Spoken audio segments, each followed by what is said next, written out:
Banatsika tsara yavandray tonga soa matsara eto amin'ny toeram-pianoana.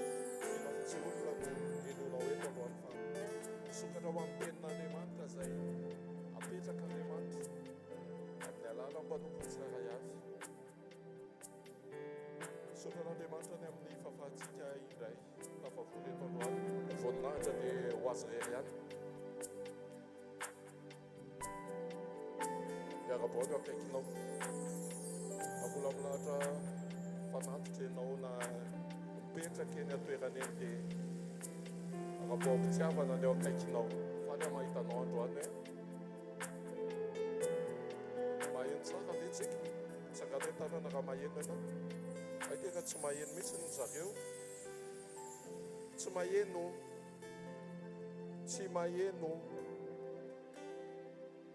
Tsy maheno e? Tsy maheno. Fafaly foana mifankahity.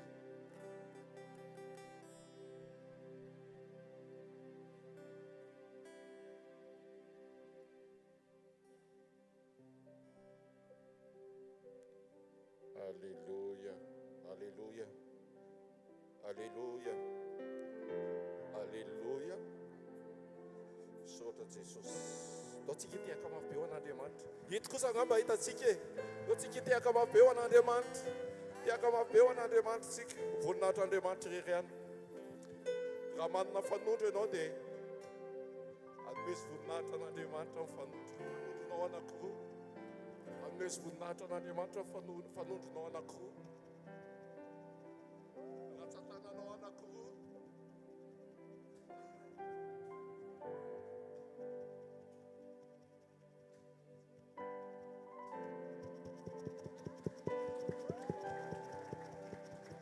Alléluia.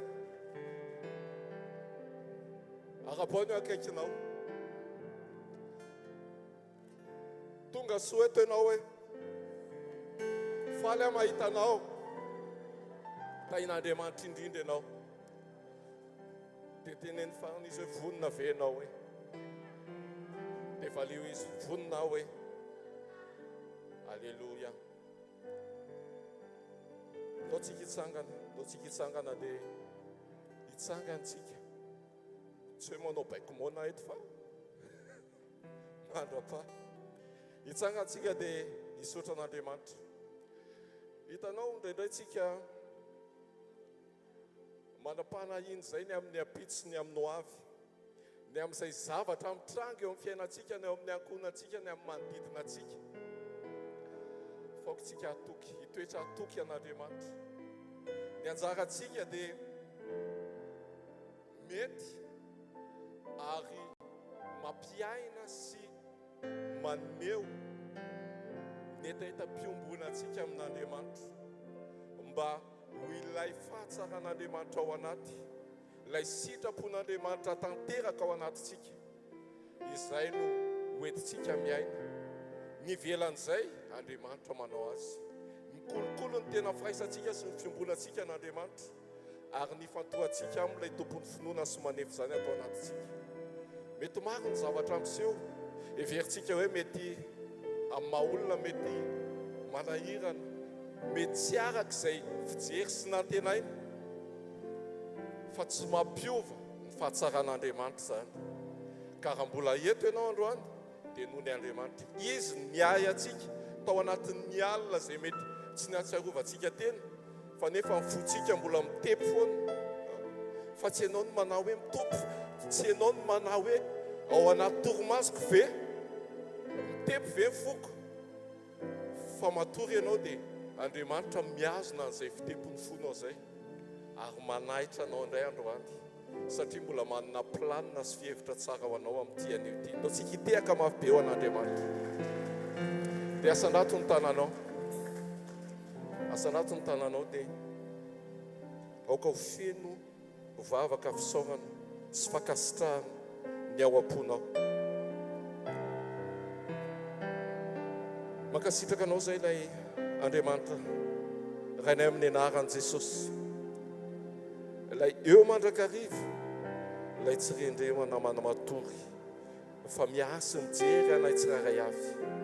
Ianao tokoa ny mbola miazona ny fitepony fonay na ao anatin'ny fotoana zay tsy ahatsiarovanay tena ao anaty torimaso ary fa ianao ny miay anay ary noho ny amin'ny famindramponao dia nahiratra ao ny masonay ahafahanay indray mbola mijoro mitsangana miatrika ny tontolo andronay androany.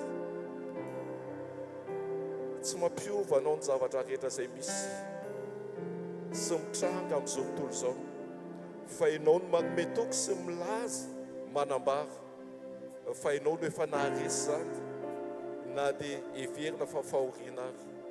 Efa mampianatra anay ianao Andriamanitra noho ny amin'ny Josefy.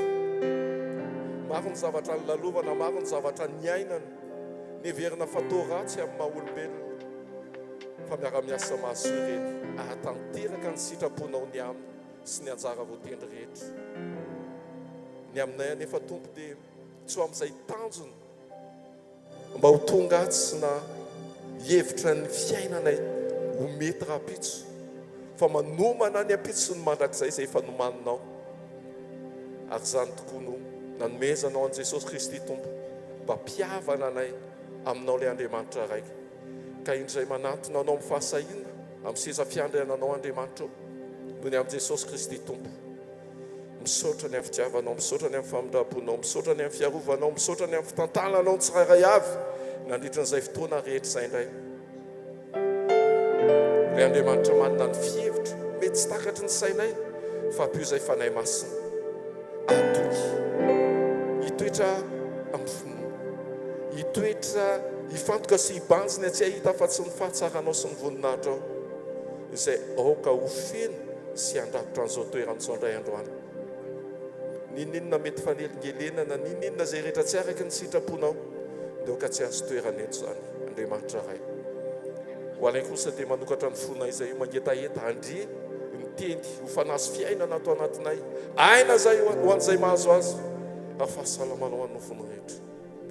Jesosy ianao tokoa no ilainay ary misandrata indray fa mendrika anao zany ilay tompony hery sy ny voninahitra mandrakizay mandrakizay. Alleluia, amen. Salamo fahatelo amby telopolo amby zato. Salamo fahatelo amby telo amby folo amby zato azafady. Salamo fahatelo amby folo amby zato. Salamo fahatelo amby folo amby zato. Izay no hoentintsika iray feo manome voninahitra n'Andriamanitra. Fiderana an'Andriamanitra lehibe izay manandratra ny malahelo amin'ny anaran'i Jesosy. Alleluia. Midera ianareo mpanompon'i Jehova, midera ny anaran'i Jehova. Isaorana ane ny anaran'i Jehova hatramin'izao ka ho mandrakizay hatramin'ny fiposahany masoandro ka hatramin'ny filetehany no hiderana anieny anaran'i Jehova. Avo ambony jentilisa Jehova, ambony lanitra ny voninahiny. Iza ny tahaka an'i Jehova Andriamantsika izay mipetraka any amin'ny avo nefa miondrika mijery ny any an-danitra sy ny ety an-tany. Manangana ny malahelo hiala amin'ny vovoka izy ary manandratra ny manitra ho afaka eo amin'ny zezika mba hametraka azy ho namany mpanapaka ny olony, mampitoetra tsara ny momba izy fa mahatonga azy ho reny zaza mifaly. Alleluia, alleluia.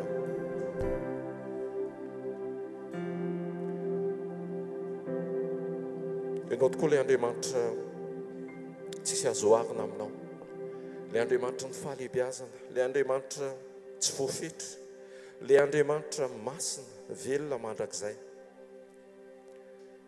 Ianao mety avo toerana kanefa tsy miavona na mijanona amin'izay mahavo anao, fa mijery tokoa sy mihevitra anay. Indray manatona anao amin'ny fahatsapana, fa tsinotsinona tokoa izay Andriamanitra. Malemy tanteraka fa ianao noherinay ny fanatrehanao naoka ho tanjaka ho anay amin'ity anio ity. Oka ho fifaliana tahaka ny andro izay sokafanao, andro vaovao izay sokafanao anay. Hifaly izay, hiravo izay, satria ianao ilay Andriamanitra velona. Misandrata tompo.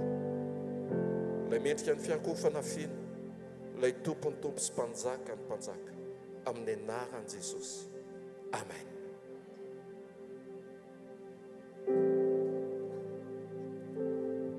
Mbola hivavaka mbola feno fiderananao ny fonay Jesosy a. Misaotra betsaka ny amin'ny fitantananao, foazonao maraina indray izay Jesosy a. Iona aminao, iray latabatra aminao Jesosy. Misaotra ny amin'ny fanasanao ny olonao tsiraray avy androany. Iombina aminao, hihinana ny tenanao sy hisotra ny ranao Jesosy. Sokafanao anao indray fonay androany, tena hiatsahanao mahery Jesosy. Andraisanay ny teninao ho fiainanao anay. Androany tena feno fiderananao fonay. Hiry izay Jesosy, anandratra ny anaranao, ilay mpanjakanay, ilay Andriamanitra. Misaotra Jesosy. Onao fonay androany izay.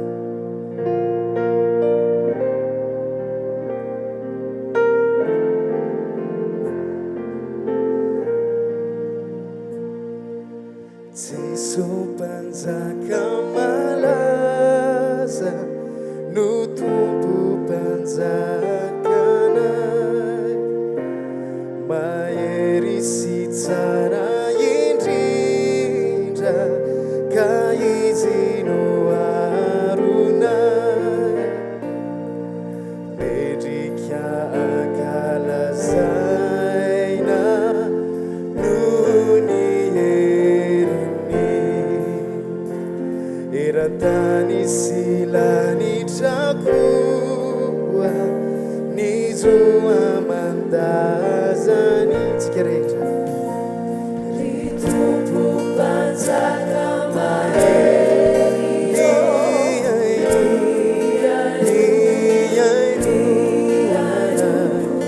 avy manaiky tompo izay, fa tompony hery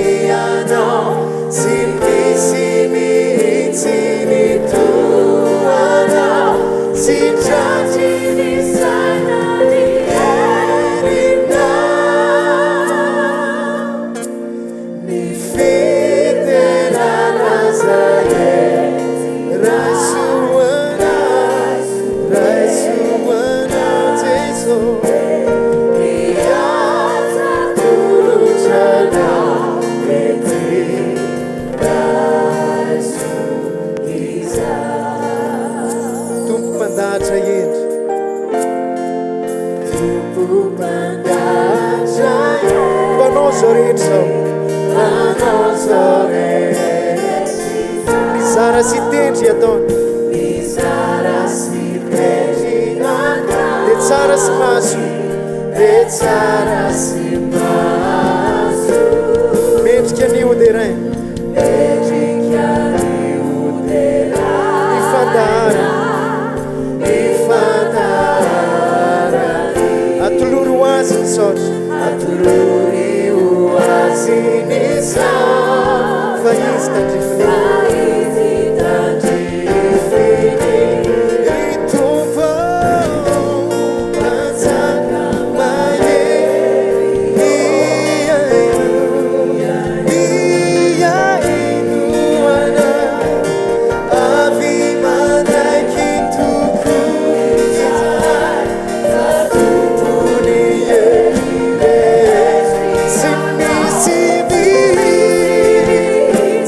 Si tu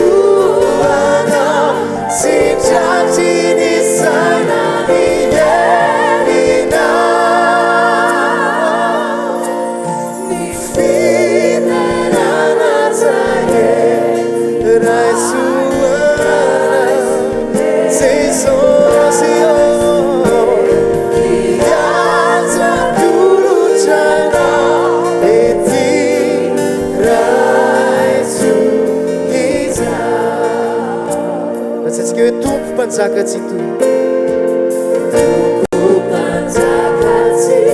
kanefa be hidra fo derainy rampoeran-tsaina deraina mandrakizay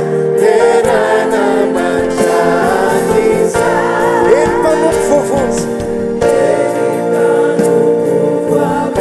samy miovy hoe losanatsika ny tanatsika ho an Jesosy alleluia ho amin'ny amvidritra fa Jesosy no tomponay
Jesosy io ampianaro mandrakarivo zay Jesosy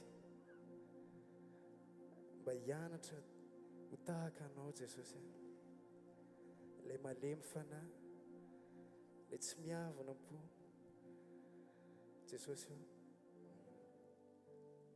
asandratra ny anaranao androany ianao lay mendrika indrindra dirainay mandrakizay ny anaranao Jesosy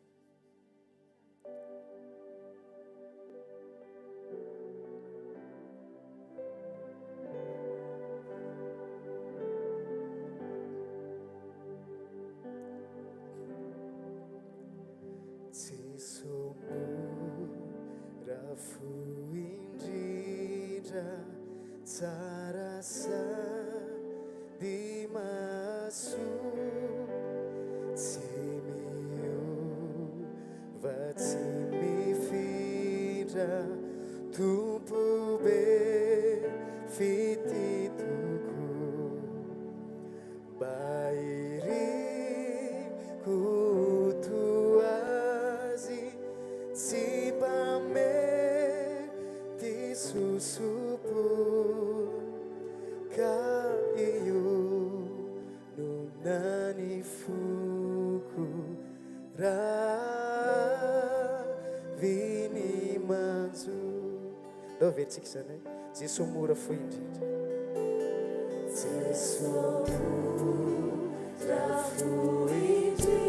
tsara sady mahasoa tsy miova tsy mifindra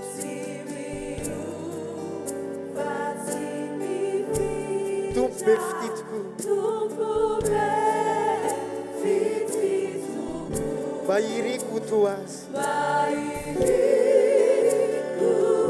tsy mba mety susupu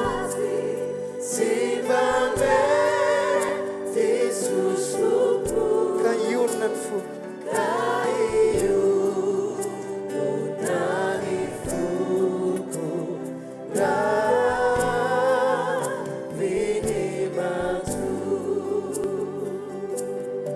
Jesosy tina nendry tena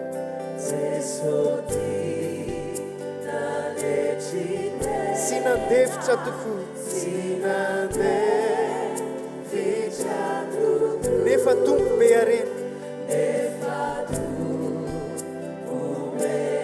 sy mpanjaka fototso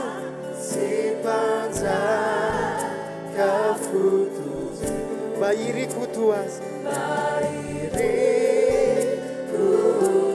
zay nini urko zay nini sainy no fidiko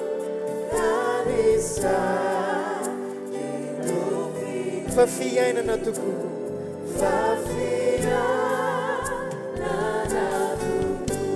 ao anaty fekira dia doni akivitsika masitsika sainy no fanolora tenan Jesosy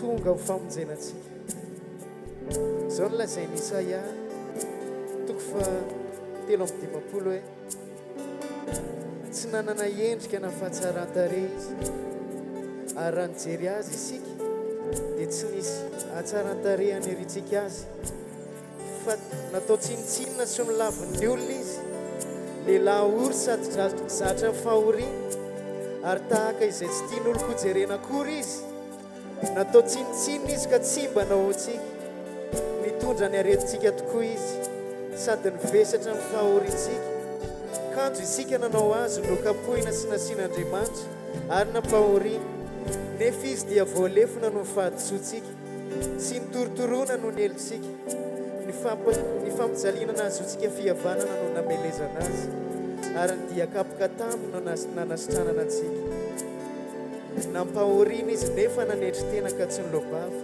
dia tahaka ny zanak'ondry entina ho vonoana tsy tahaka ny ondry vavy izay mona eo anatrehan'ny mpanety azy tsy nilobava izy Jesosy zany ny zavatra nieretanao tamin'ny nanoloranao ny ainao anay Jesosy izay tsinitsinina tsy mendrika akory izay nefa no famondraponao nanekenao hanolotra ny ainao hanafitra anay Jesosy androany izay Jesosy vonona hanolotra ny tenanay ho anao amen do hiary ilantsika hoe manolo tena ho anao Jesosy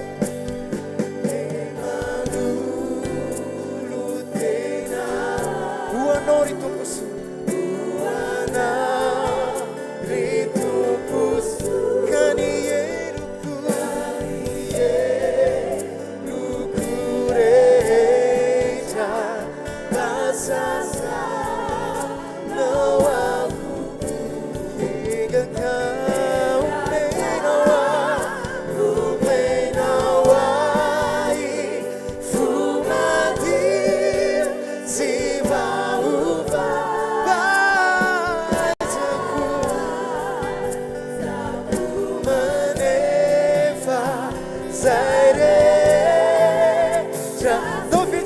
Sanuel manultena wana watupa Lutena uana ritupus Kanielu kure Reja basasa no afutu Yengaka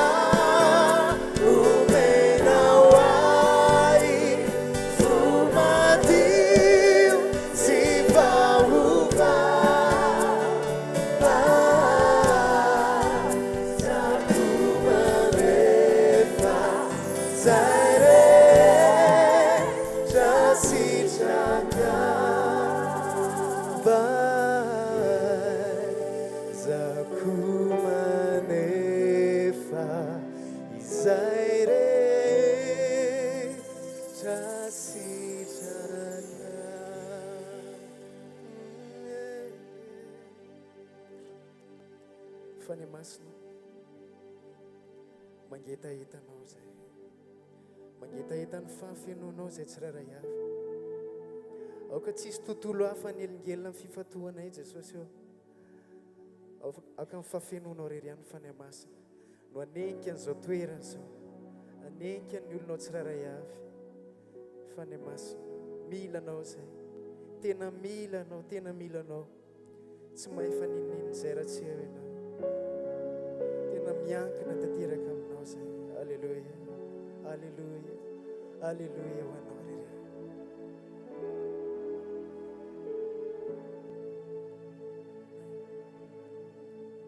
fanay masino milana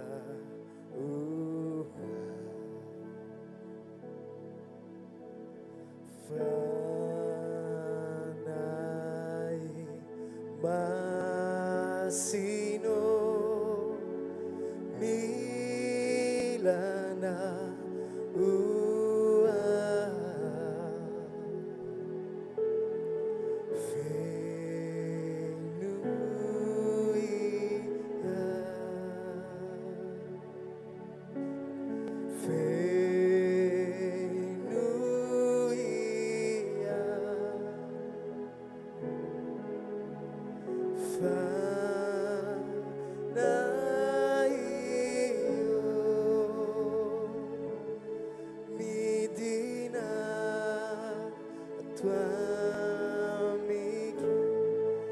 Mirintsika fanay masonao milanao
Finuia fane masno Finuia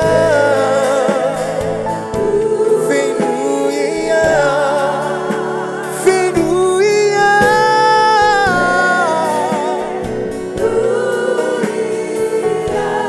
Fana imasino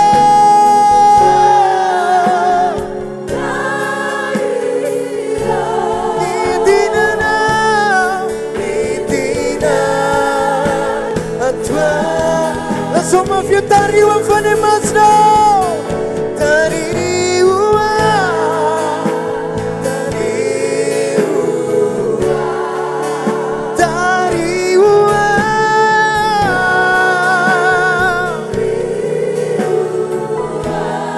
Fana imasino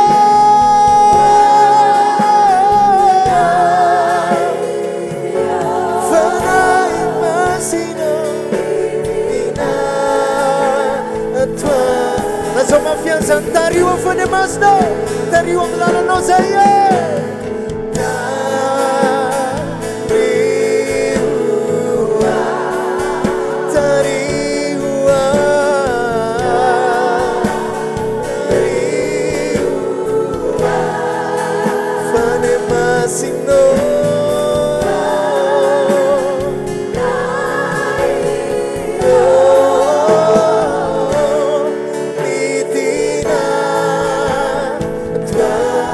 Uchunia fane masno Uchunia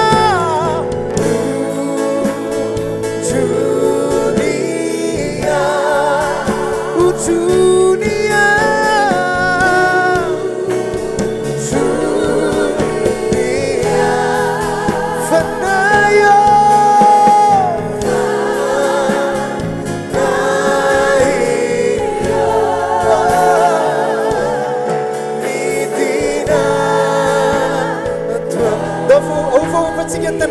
Asa fana no uchunia fane masno Uchunia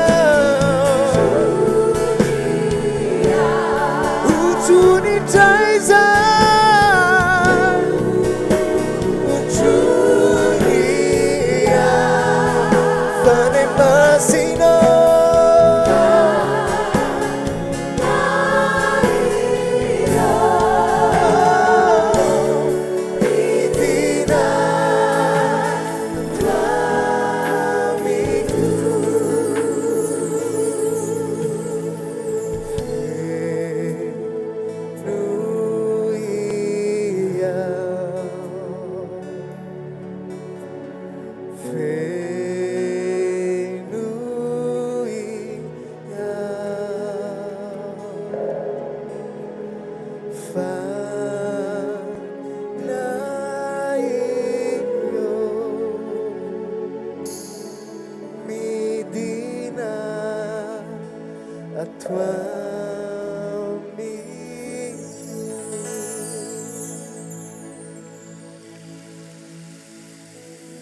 Misaotra Jesosy.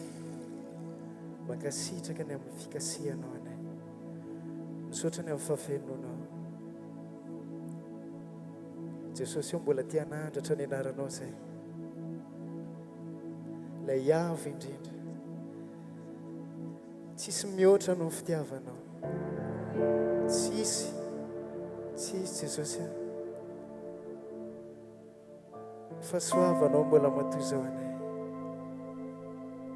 Mankasitraka dada manahy. Misaotra Jesosy.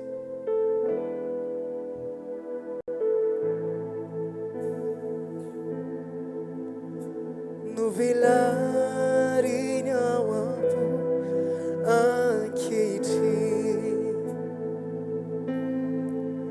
ny hazavana izay ny tantanany ahy, ny fiainako rehetra feno ny fiziny, ka ny lalako lasa lavitra ihany. Fanasehony ahy ny alemem-panahy, faharetam-po izay tena lehibe, izy niny say ho tiahy, izy pity piaino sy pandray. Jesosy, Jesosy, Jesosy, Jesosy, tiako loatra amin'ny fahasoavanao, tiako loatra ny fahasoavanao.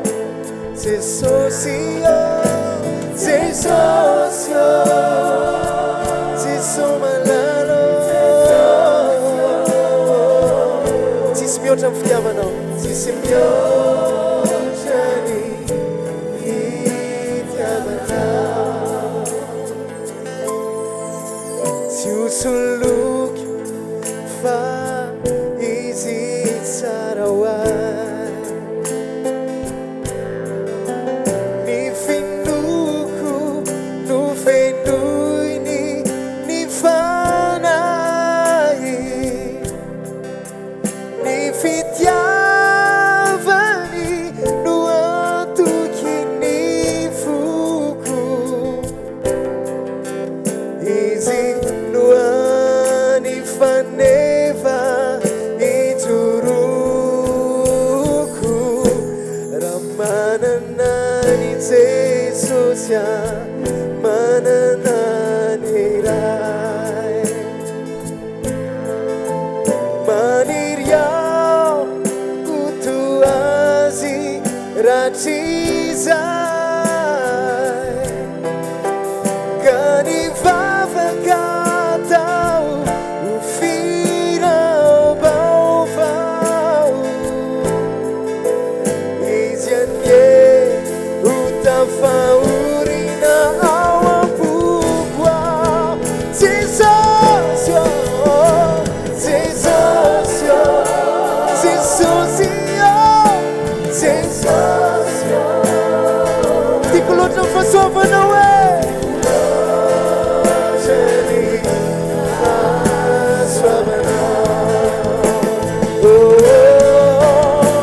Jesosy,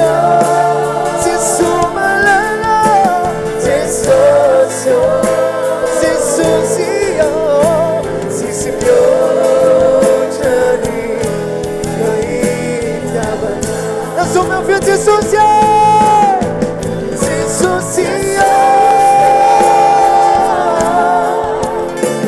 Jesosy, tiako loatra ny fahasoavanao.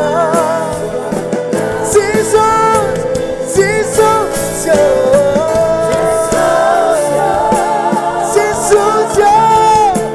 Jesus,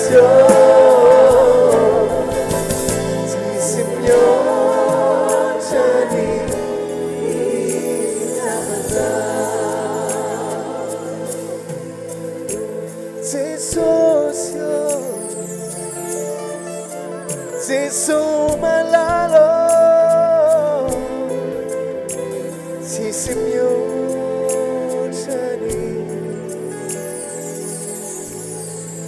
fitiavanao. Alleluia.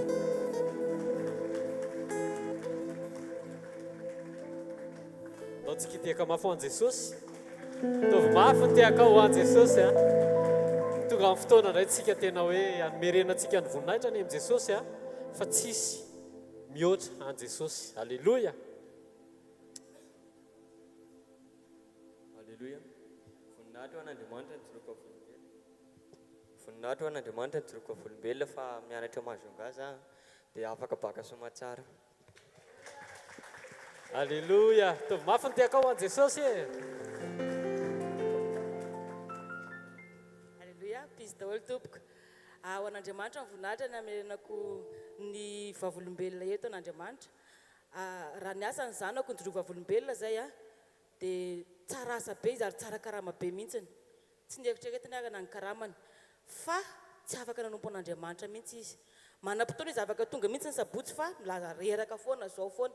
Dia hoy izy hoe tsisy avy aminao reo fa mivy amin'ny Jesosy. Fa tena mijoroa an'Andriamanitra ho afa na ny hvkl-mission na ny inona tsy avy aminao fandana mivavaka. Dia tsy mandeha izy fa mipetraka ao an-trano rehefa tsy fiasana fa reraka. Dia ny tompo afaka mamerina an'ilay herinao very sy ny harerahanao. Dia mivavaka Jesosy ary manimba ny fiainam-pananjanako, tsy mivola ny zava-dehibe. Be karama be izy a. Tena zay rehetra, tena hoe na fetina tena mahazo andamin'ny tesy ny tariny. Fa zao vavaka hoe Jesosy a, tsy mahasoa azy io fa ianao manana ny lalana hitondrana azy. Dia tena hoe ny hanompo an Jesosy ny tanjoko, hoe za sy ny ankonako dia nompo an Jehovah zay, fa tsy hoe anana vola be zahay. Dia tena an'Andriamanitra ny voninahitra fa afaka ho azy tamin'ny asany izy a. Dia zao izy a miverina manompo tsy moramora. Dia ny zavatra anankiray koa, zavatra tena hoe tsy takatry ny saiko fa misy olona tonga dia nisisika andony ekolazany zavikelyko anankiroa, ny ray mandony an'ilay vavikely dia ny ray mandony ny lankely. Ho an'Andriamanitra ny voninahitra fa zaleda tany amazoenga teo analohan zako tolo ny ekolaza ketraketra herintaona nefa ny any amin'ny franco anglo ilay zazakely mianatra. Ho an'Andriamanitra ny voninahitra. Témoignage manaraka. Amerina voninahitra ho an Jesosy sy mianaka kely. Tamin'ny herinandro ambony any nianjera tamin'ny tohatry ty zazy ty. Dia tena nisokatra ohatran'ireny tifirina tamin'ny basy ireny tarehany, tena goaka. Dia panika ao anatin'izany satria anao koa be voka. Dia tonga tany amin'ny urgence. Dia rehefa tany zany dia misy cas be da be tao, misy hoe efa misokatra ny lohan'ilay olona sisisy. Rehefa tonga teo amin'ny fandraisana dia misy olona zany ilay mandray anarana dia nahita izy hoe ianao botikely ozy izy. Dia lozany nanao témoignage ny hira rehetra teza zany a, tena tsy nanana an'ilay fo hoe ienao anazy fa mba karakara aloha rangala le zaza fa avy eo miresaka. Tena tsy nanana satria fa tena mparitaka be a. Dia kay iny zavatra iny a nanafaingana zavatra rehetra satria nantany amin'ny farmasia natezana teza dia voara iaingana be mihitsy izy a. Vita vetivety kely ny fanjairana. Dia tao anatin'izay tany izay mivady misaraka izy miaraka amin'ny dadany ery za tetoko tany tena tsoroko mihitsy fa tena raraka ny finoko. Tsy nety efa nangataka fiadanana. Dia rehefa teo indray dia misy olona indray anankiroa tonga nampahery anahy ery atokotany ery hoe mpanao lalana izy ozy izy. Dia za zany tao anatin'ilay izy a, ny expérience ndraisina tao anatin'ilay izy a, tao anatin'izay a tao anatin'izay koa tena mivokina ilay tato ekipo dia tsy naheno mouvement ntsony a. Vita soamantsara ny Nelia a, vita tsara ny zaitra tonga tany an-trano, tsy misamy resaka mivady koa hoe tsy mihetsika mihitsy ilay zazakely. Dia vavaka mitady fiadanana, vavaka divaraina nihetsika zazakely a. Voninahitra ho an Jesosy. Lesona ngeda be ndraisiko tao anatin'ilay izy dia zao hoe misy fotoantsika tenenitsika foana mampahery olontsika hoe eo Jesosy miasa Jesosy. Fa rehefa tonga ilay asaina mivoaka ny sambo petera dia mandeha ny ambony rano dia dobo ihany izy. Dia natafakatra anazy tao na fanitsangana dia tsy ny finoany fa ny finoany Jesosy. Dia ampahery antsika hoe misy zavatra raha kely fotsiny dia tataka tanteraka ity vavany ity, ary raha kely fotsiny dia point vital satria tohatra mbola tsy vita ilay nianjerany a. Tena zava-doza be ilay zavatra naseho, fa naseho an' Jesosy ana ilay olona hoe nafantatra sy ilay nampahery. Au fait za mihitsy ny tiany Jesosy ho resahana hoe aiza ny finoanao fa za au contrôle minimum amin'ny détail rehetrarehetra ny fiainantsika dia au contrôle Andriamanitra. Dia izay tiako ampaherezana antsika hoe Jesosy mihitsy no manara-maso fiainantsika. Dia misy zavatra ilay eo amin'ny fiainantsika ireny ilay ohatra ny efa tena tokony hoe fa Jesosy ny limitiny iny hoe hatreto ihany satria ny finoan'i Jesosy miaso amin'ny fiainantsika. Dia izany c'est qui t'a guéri ali? Dia sitrana soma tsara voninahitra ho an'i Jesosy. Témoignage farany ao an'ny androany. Ampatsiahivina ihany tsika fa ialana tsiny moa raha misy sendra tsy voantany hoe misy témoignage ve fa tokony hoe miresaka mialoha dia izay vao miakatra ety. Fa amin'ny heriny tonga mialoha tsika dia fampiresaka. Misaotra tompoko. Alleluia. Voninahitra an'Andriamanitra ihany tompoko. Efa nijova vavolombelona teto mivadika tamin'ny izy narary iny. Fa zavatra niainako tamin'iny zany mba tiako tantarana amintsika kely. Lasaina kely aloha satria avy nitokana mambavaka no narary. Fa taona zany moa dia sorona ny fanamasina ty dia nisy fitsarana. Dia mikarakara moa anao zany sady lasa saina ny fa inona tsy zavatra mitranga ty satria raha ny zavatra mitranga zany dia ohatran'ny hoe kibo manodika dia ay andao fitandana an'izao ary tsisy nety. Fa ny fody zay vidia zany dia tsisy nety e. Fa dia lany daholo le vola. Dia zavatra navelobeto anatin'ilay izy moa tantara hoe lasa malefaka be, lasa malemy fanahy. Tsy hoe akory masika tompoko. Tsy masika fa entitra. Dia ny tena misy toetra zanaka antesaka mivantambanta la mizaka. Mahitsy fiteny be loatra zany indraindray anatin'ny épreuve andalovana ary. Dia mikarakara azy teny sady miasa moa rehefa avy miasa moa dia mikarakara azy amin'ny alina. Dia ny fotoana izy miresaka amiko ampandriana dia nandray be izy tany ampefo izy, tena nandray be ao izy. Tany izy dia efa niantso aloha dia nitomany be. Dia tonga tao trano sady marary izy amin'io mitantara. Dia gagaga be fa tena mbola tsy nitantara zavatra ohatran'izany mihitsy izy. Dia za sy tonga saina mihitsy. Nanomboka sitrana amin'izay dia afaka miperaka teo amin'ny latabatra amin'izay. Dia ahoana hoa efa sava. Efa sava izy fa za sy efa netritritra ho lasa. Dia efa vonona fa teta amin'izao hoe vonona raha lasa. Fa ahoana izy raha. Ny vadiko mety ho vita ihany. Fa teo mahatonga deo za hoe tena contré sur contré. Za ihany manao le contré sur contré. Vita ihany ahoana hoa. Tonga dia nivoaka indray le vatam-batana. Izy indray no kotiana zany hoa. Ary frappy tamin'ny nazahoananao nga mety andaitra tsony amin'izao. Tamin'izany moa somary nisy poésie kely. Dia fa teo tena tonga saina be, tena efa vonona marina izy. Fa za tsy nanaiky ny saiko satria tena tsy mora zany re olona. Tena tsy mora. Satria efa fakazatra mataona. Mety misy solon'omeny Jesosy fa tsy hitovy mihitsy. Tena tsy hitovy fa tena tonga dia tsy niakatra zany fa tena taitsa be na mamaly azy. Tena tsy aza entina amin'izany. Tsy vita koa eo zany na ho an'ny Ezra re. Tsy vita. Izy Ezra tena fusionnel be. Tena tsy vita ho azy zany fa aza miteniteny an'izany. Fa ny zavatra isaorako ny fanamasina isaorako an'i Jesosy tena hoe nomeny fitsarana ary eny niova le toetrako zany fa tena hiezaka tsy ho zanaka antesaka ntsony ao an-trano ao. Fa manjary tsy zaka le tokantranoko le izy eny na amintsika mpiaranao parcours satria tadidinao tamin'ny zova volombelona tamin'le mariage ny cousin koa le avy vita le mariage dia zako hoe comédie le mariage mivatambatana be nefa zay tena zay nefa ny zavatra an-tranoko satria raha tsaroanareo dia nialy ny mariage zany dia saraka zareo. Dia misy an'izay toetra zay mivoaka amin'ny fotoana tsanam-pozako azy tena fonoko amin'i Jesosy ary isaorako azy koa satria mafy be le preuve nandovana teo fa dia ray ny anara-masina fa mahatsara teo pasteur hoe Jesosy tsy manary-bandiaka moa izy tena marina zany. Tainy Jesosy teo. Zay tiaka mafan Jesosy tsika. ndao tsika hitsangana dia ndao tsika merina ny voninahitra any amin'i Jesosy. Maromaro ny témoignage nyrenesintsika teo a. Misy ny afaka baka. Iza zao ny afaka baka tamin'ity année scolaire teo mba tsangano kely hoe ny tanana. Ay mbola tsy hovaly tamin'ny herintaona ary. Iza ny afaka baka tamin'ny herintaona? Tsisy nanala baka misaotra an'i Jesosy. Fa nisy afaka examen na zavatra kely ara, afaka CEPE, averenao any amin'i Jesosy ny voninahitra. Zay mahatoky amin'ny kely no mahatoky amin'ny betsaka. Amen. Aza miandro hoe efa tena hipoaka be mihitsy ilay izy dia hijoro amin'izay ny zavatra kely nataon'i Jesosy tao. Aza tsiniavin' Jesosy. Amen.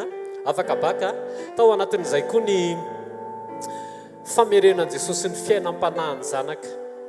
Maro amintsika mety hoe nahazo asa dia noho ny asa ve sa noho ny fotoana ny ampiasana dia lasa tsy afaka mamonjy fotoana. Fa jerevo kely hoe sao dia afaka mamonjy fotoana ihany ianao.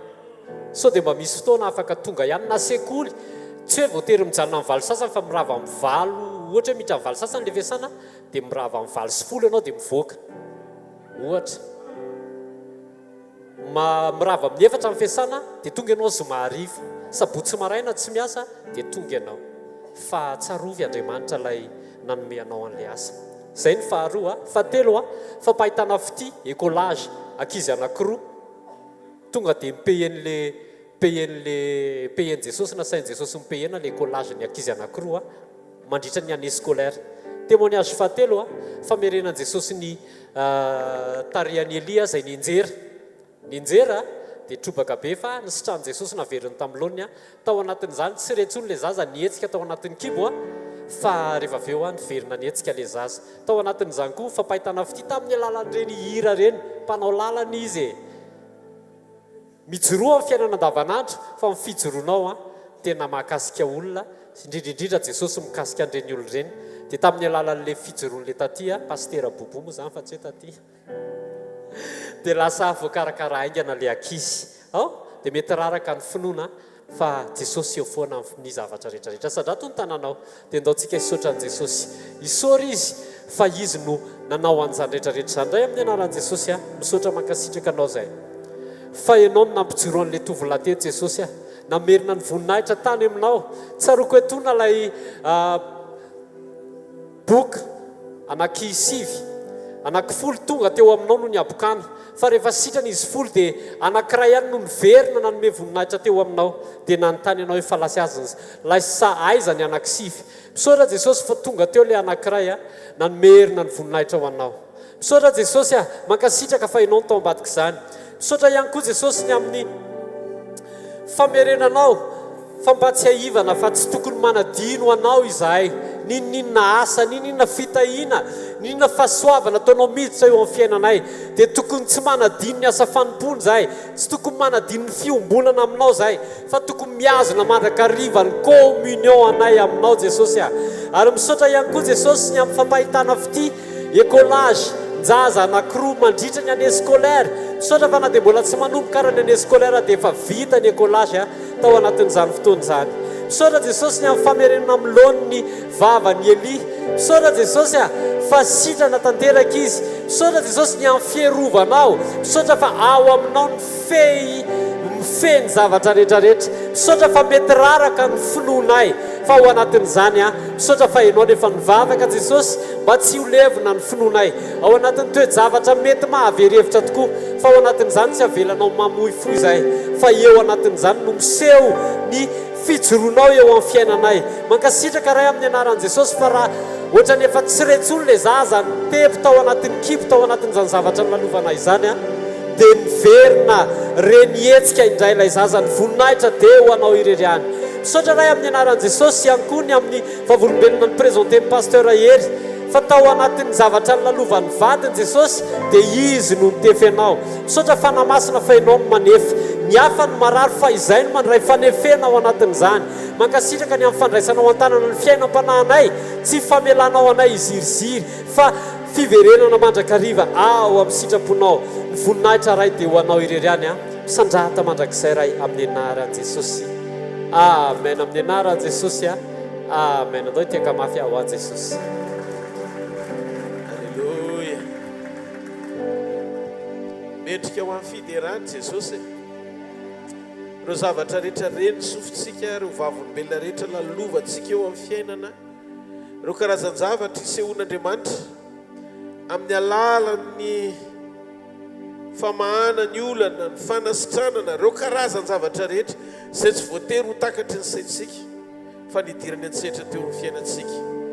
Dia tsy misy afa-tsy tokana ihany ny tompona andraikitra sady mendrika indrindra omena voninahitra ao anatin'izany rehetrarehetra izany, dia tsy iza fa Jesosy rery ihany. Izy rery ihany mandrakizay fa tsika rehetra izay tonga eto tiako milaza aminareo fa ampy Jesosy, feno Jesosy, ary izy rery mena mifakasitana mandrakizay. Halleluja.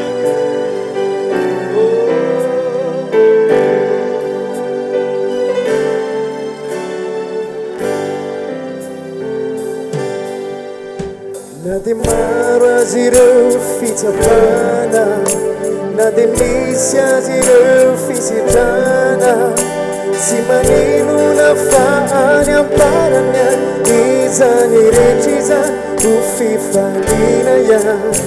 Na dia misy azy ireo fahoriana, na mandalo ady sy fijaliana, sy maninona fijany rehetra izany, Jesosy no miapiray an-trany.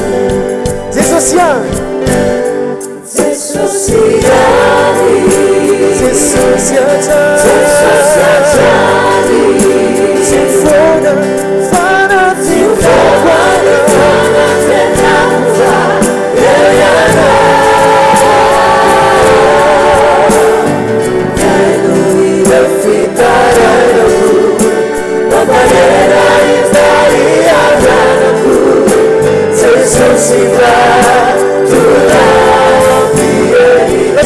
Jesus,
Jesus, Vela mandrakizay mpanao anao, pary anao, mpamonjy anao.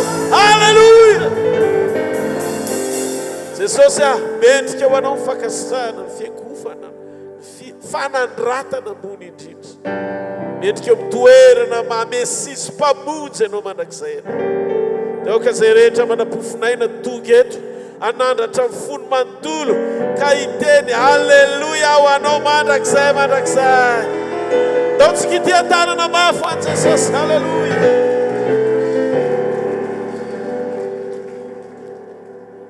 Mahazo toerana toko.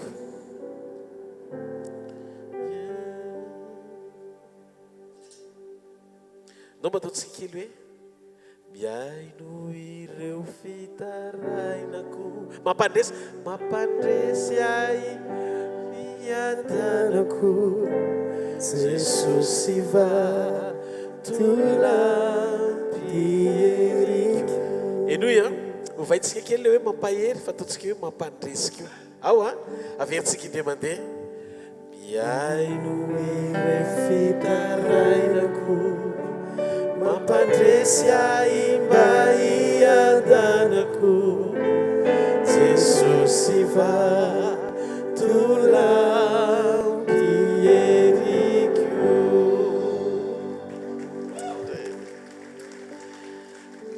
izy dia mampandresy antsika foana ary mahafinaritra amin'i Jesosy dia manomana antsika izy eotra lavitra noho ny mpandresy. Leo eotra lavitra noho ny mpandresy mantsy tsy hoe le fandresena mifanaraka amin'le victoire na le fandresena tiantsika io hita amin'ny ady atreantsika eo amin'ny fiainana iny, fa mamolavola antsika izy ho karazan'olona tsy laitra ny problème. Zay le manoatra noho ny mpandresy. Afaka mandalo ny zavatra rehetra fa ny fahatoniana voatahiry miatrika ny zavatra rehetra. Zay mihitsy le tanjon'i Jesosy. Raha dinitsika tsara mipanika amin'ny peterana ena ny ony fandresena fa nitsahatra fotsiny ny tafiotra. Ao a fa rehefa anomana amin'ny petera izy ho manoatra noho ny mpandresy, navelany teo le tafiotra, navelany isafotofoto teo ny ranomasina, fa petera ny natsony. Raha afaka ifantoka amiko ianao izy Jesosy, satria eto le misafotofoto natahoranao omaly no diavinao ndray sy ho itsahanao ary ho tapahinao miaraka amiko, manoatra noho ny mpandresy. Alleluia. Za zao mahita toe-pon'olona be dia be aorianan'ity fotoana ity iainao anaty fiadanana, anapahatsapana ny lanjan'ny fisian'i Jesosy ho ilay miazona ny zavatra rehetra, manaisotra ny tahotra, ny ofotra, ny tebiteby, ireo zavatra maro samihafa mety atrehanao amin'ny fiainana. Tsy voatery hifanaraka amin'ny fomba fisainanao sy ny fihevitrao na mifanohatra amin'izay nangatanao hita ny masonao tiany ampaherezana anao, fa zao ny herin'ny teniny sy ny fanatrehany ary ny fanotronany ampijoro sy ampijoro anao ho lehilahy sy vehivavy mandeha ambony rano. Amen. Mandeha sy manapaka ambony misafotofoto sy ny rivotra ary ny onjan-dranomasina. Reny rehetrareny dia lalana amin'ny hotsika eo anatren'Andriamanitra fahatoniana, fa tsy isika ny anova ninninina, fa Andriamanitra no hiasa eo amin'ny toerantsika anapaka ny zavatra rehetra, manana fahatoniana, manana fiadanana, fa efa ao anatin'ny fifehezana ny zavatra rehetra momba ny fiainanao Andriamanitra. Andao aloha sina te-tanana mafy any Tompo ny amin'izany fahamarinana izany. Anao ny maraina manokana dia hitondrantsika eo anatin'ny fotoana fohy ny hasarobidiny mahaivo an'i Jesosy Kristy eo amin'ny fiainanao ao anatin'ny hoe iray aminy. Hoe tena renao mihitsy amin'izay fa centre Jesosy. Tena izy no ivo ny fivoriana, izy no tondrona ao anaty fivoriana, izy no mena voninahitra eo amin'ny fiainanao manokana, izy no ankalazaina amin'ny zavatra rehetra izay ataonao ary ianao mahatsapa, fa no izy no mato izao anao mandrakizay. Raha mijery ny testamenta taloha dia izay no mahasarobidy ry havana ny fijoroantsika miaraka amin'ny Jesosy sy ny fiombonantsika aminy, raha oharina amin'ny hoe fananantsika fahatsapana ny maha eo azy manampy antsika amin'ny zavatra rehetra. Sarobidy ny fananantsika n'ilay toe-panahy manondro an'i Kristy, ahitana taratra an'i Kristy, maneho an'i Kristy ary manome voninahitra an'i Kristy. Raha mijery ny testamenta taloha ohatra dia natsoina hoe patriarika lehibe Isaka zanaky Abrahama, satria izy tsy nandova ny fahalemeny rainy, tsy tratra sy nandova ny fahalemeny nofo teo amin'ny ankonany Isaka. Raha mijery rehetra ny patriarika voalaza ao anatin'ny Baiboly, miteny an'izany bokin'ny Exodosy manambara fa Andriamanitra dia Andriamanitra Abrahama, Isaka ary Jakoba. Jereo fa Abrahama dia polygame, nanambady maro. Jakoba koa nanambady maro. Fa ny patriarika tokana monogame tsy nanambady maro fa tokana dia Isaka rery. Ary Isaka teo alohan'ny Abrahama na taorinan'ny Jakoba fa juste au milieu eo afovoany izy. Andriamanitra rehefa nanonona ny anarany Isaka tsy niteny izy hoe zany Andriamanitra Isaka sy Abrahama ary Jakoba na hoe Andriamanitra Jakoba sy Abrahama ary Isaka fa hozy izy Andriamanitra za no Andriamanitra Abrahama dia Andriamanitra Isaka vo Andriamanitra Jakoba. Zany hoe nataony Jesosy teo afovoany Isaka. Zany no mahatonga ny Isaka nanjary endrika maneho ara-panambarana mafeno mifepetra maneho azy maneho an'i Kristy Jesosy. Zay no mahatonga ny tompony laza ny Andriamanitra ny laza fa avy amin'ny taranaka Isaka no hitahina ny firenena rehetra satria niteraka tamin'olo-kafy Abrahama ankoatrany Sara fa rendretreny tsy nataon'Andriamanitra ho isan'ny maneho mafeno mifepetra no mahataranaka Abrahama ao anaty fanekena fa Isaka no nataony ho taranaka ao anaty fanekena. Isaka nanjary endrika maneho ara-panambarana an Jesosy Kristy. Ary Isaka dia image exacte de notre Seigneur Jésus-Christ na fanehoana antsary na fanambarana an Jesosy Kristy. Nahoana ny anehoana ny endrik'Andriamanitra eo amin'ny olona dia tsy titre satria patriarka izy telo mianakireo. Tsy ny titre ananany fa ny toe-panahy ijoroany. Toe-panahy ijoroany. Tsika tsy manompo an'Andriamanitra anentsika titre fa na patriarka ary Abrahama na patriarka ary Jakoba dia isa avy amin'ny Isaka le sary afaka naneho ara-pahafenona ny endrika sy tandidon'ny Kristy izay ho avy amonjy ny olombelona rehetra. Ny antony dia tsotra tahaka ny fitiavan'ny Isaka ny Rebeka no hitiavan'ny Kristy ny fiangonana ary tahaka ny nampakarany Isaka ny Rebeka no ampakarany Kristy ny fiangonana sy dia tanana mafy ho an'Andriamanitra. Zay no antony mahatonga ny Kristy sarotiny ao anatina fanambadiana. Ny fanambadiana dia tsy tokony hisy endrika fisaraha-panambadiana eo amin'ny mpivady. Zéro divorce rehefa vita mariage. Tsangany ny tanan'izay miaina. Satria Kristy nidina tsy natao hanary ianao fa nidina izy tonga hamonjy ianao. Zany no antony mahatonga an'Andriamanitra rehefa tonga Jesosy dia laza izy. Hozy izy hoe zao nataon'i Jesosy rehefa nanondra ny Mosesy ka namela ny zanak'Israely isobady sy apakabady dia zao nataon'i Jesosy tsy ohatr'izany tany aloha. Hatramin'ny voalohany Adama ray ihany sy Eva ray ihany. Dia rehefa hitan'Andriamanitra teo amin'ny tantaram-piainan'ireo patriarka ireo fa Isaka ny monogame, izy rery no manambady tokana tamin'ny patriarka anankitelo izay nijoron'Andriamanitra ho vavolombelona fa izy no Andriamanitra. Dia nanomboka nanoman'Andriamanitra reo endrim-panehoanan'i Kristy tamin'ny fampiasany toe-panahy fa tsy fampiasany titre.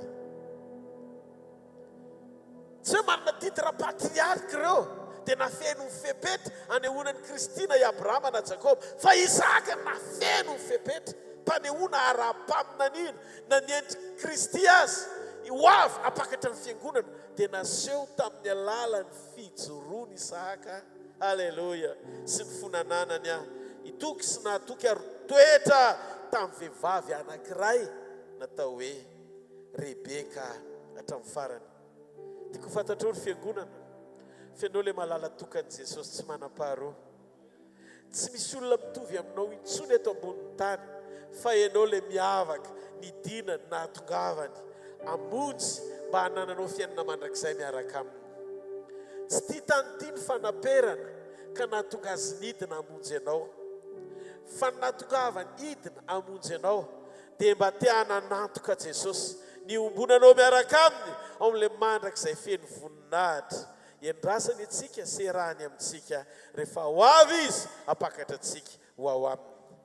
Omano ny fonao, omano ny fananao, omano ny ao anatinao, dia eny ety ambonin'ny tany iomany ianao alala fa reo lalana rehetra hitondran'Andriamanitra ny fiainanao androany dia fanomanana ho anao ny amin'ny fahatsarany zany fotoana anankiray zany isehony apakatra anao.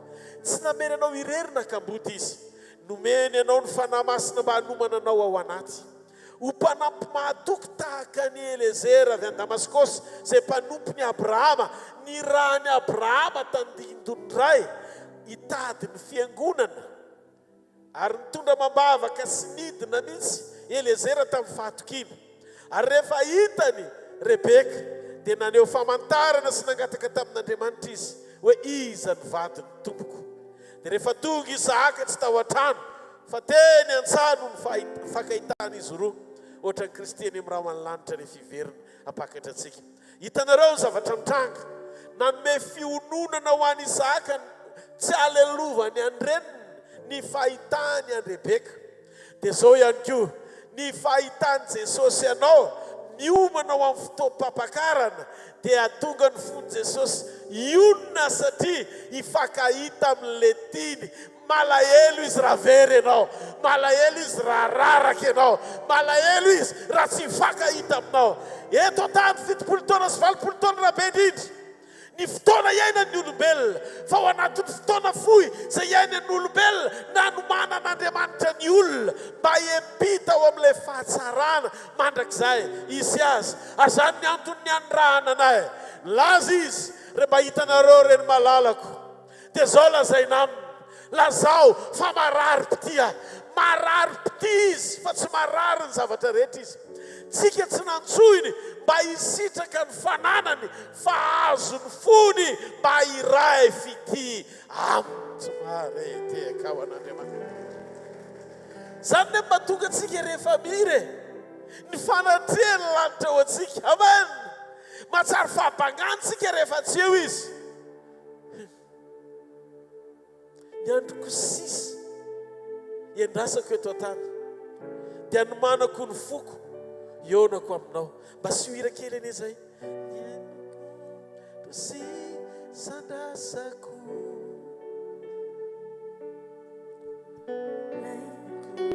ionako aminao, tsy misy eto an-tany afa-po. Jesosy anao lay rano velona. Ny androko rehetra, ny androko rehetra andrasako,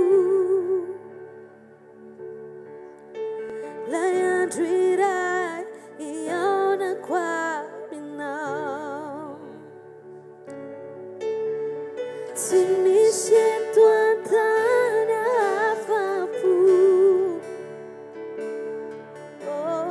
Jesosy anao lay rano velona. Fanatrehanao, fanatrehanao no lany tawai. Oh Jesosy, oh, fanatrehanao no lany tawai.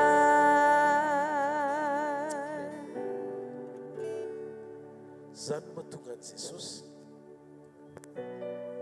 na dia efa nampiasainy tamin'ny fomba tsy takatry ny saina aza ny mpianany,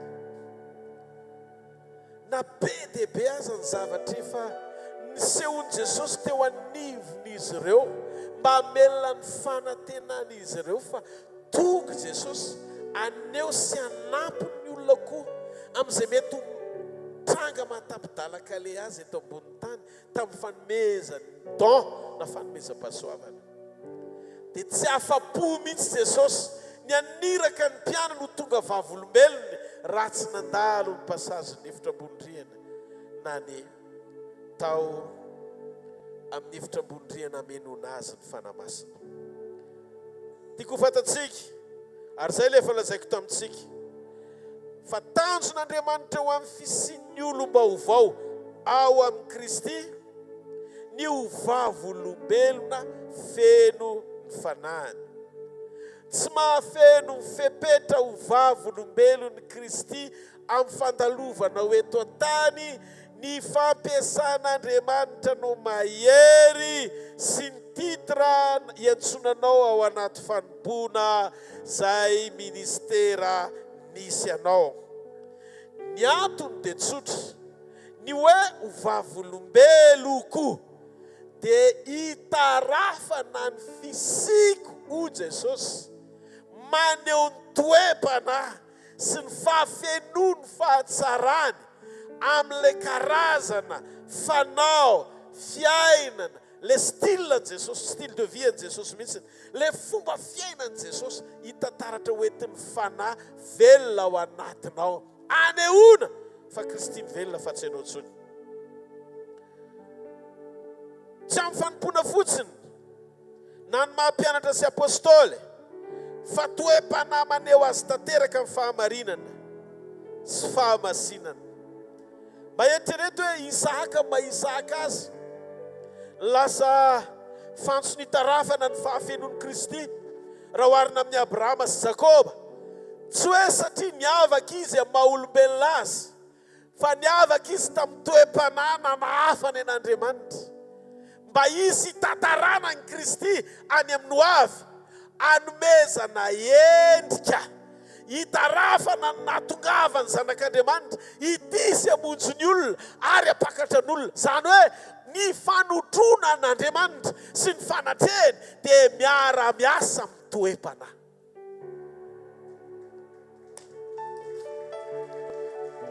Miara-miasa amin'ny toe-panahy. Noho izany sika aza mety ho kivina zatra mihaino mesazy na afatra zay ampitainao ohatr'izao, fa mifoaza ianao zay matory dia hampazavanao Kristy. Fa raha Isaka tany amin'ny Genesisy azy, lasa ohatra hitarafana ra-panoharana ny fahafenon'ny Kristy hoivo aty amin'ny testamenta vaovao. Dia tiako ho fantatrao fa Andriamanitra dia Andriamanitra liana amin'ny toe-panahy, fa tsy mainka amin'ny zava-panahy, na koa ho amin'ny tanjona nananao ny zavatra rehetra. Alleluia! Raha ijesika ny Isaka, jereo ny toetrany, tsy nijangajanga Isaka, mahatoky sady fidèle ny nahatonga azy ho fanoharana nalain'i Jesosy endrika tamin'ny fotoam-pampakarana. Raha vakitsika ny Genesisy 7:19 dia anao fanekena aminao aho izy amin'ny Isaka. Isaka le fanekena. Ny Genesisy 7:17 Isaka ilay tokana fantatr'Andriamanitra tamin'izay nateraka Abrahama. Ohatrany maneho an'le Jesosy ilay nekeny ray ho tokana avy aminy irady sy naka ny endriky nofo teto an-tany hamonjy ny olona. Tahaka an'i Jesosy Kristy mihitsy ilay fanoharana izay niainana Isaka na tamin'izy natao fanatitra azy. Genesisy 2:22 natao sakrifisy izy teo amin'ny toerana izan'Andriamanitra toetra ny alebean'ny fitiavany Abrahama. Dia mitovy mihitsy hoe toy izao ny tiavan'Andriamanitra n'izao tontolo izao nomeny ny zanany lahatokana mba tsy ho very izay rehetra mino azy fanafianana mandrakizay. Izany hoe Andriamanitra ny zatoetra ny fony olona sy ny fitiavany mba akan'Andriamanitra endrika eo amin'ny nofo izay ho avy ny porofom-panoloran-tenany rehefa nahita taratra ny alehiben'ny fitiavan'ny olona izy. Izay ilay fanekeny Abrahama. Ny fanekena avy amin'ny Abrahama ry havana dia tadidio fanekeny hitarafan'Andriamanitra hoe misy eo amin'ny olona ve manaiky ho ankohonan'Andriamanitra. Satria very ankohonan'Andriamanitra, very zanak'Andriamanitra rehefa niodiny Adama. Dia izay no natonga ny Abrahama rehefa nampetrano an'Andriamanitra ilay anjely telo tanidindon'Andriamanitra ray zanaka fanamasina teo ambanin'ny hazo terabinta. Izay nitondrahany Abrahama, tsy mbola nahitan'Andriamanitra ninana sakafo tao an-tranon'olona izany aho, fa ny matoa zany ianao mampandroso olona isakafo ao an-tranonao dia fitiavana sy ankonana ny andraisanao azy. Fifandraisanam-po sy ampitiavana zany. Fa Andriamanitra tsy nakany an-tranon'olona isakafo zany. Fa tao an-tranon'ny Abrahama rery no hitako ato anaty Baiboly. Ny nanan'Andriamanitra sakafo satria manao fanekem-piankonana izy. Ary na ny fisiany Isaka tao am-boaka azy. Dia Andriamanitra nilaza hoe Sara mbola tsy nanapo akory ao ambadika miafina kely eo fa rehefa efa mitondra zaza ozy izy Sara zao. Ary ny anarany atao hoe Isaka. Zany hoe ilay fanekena ataon'Andriamanitra eo amin'ny olona dia fanekena misy fandraisany amin'ny famonjena tian'Andriamanitra atao eo amin'ny fiainan'ny olona. Dia zao mampiasa fo Andriamanitra, zany ne mampirisika anay te anaitra ao anatinao.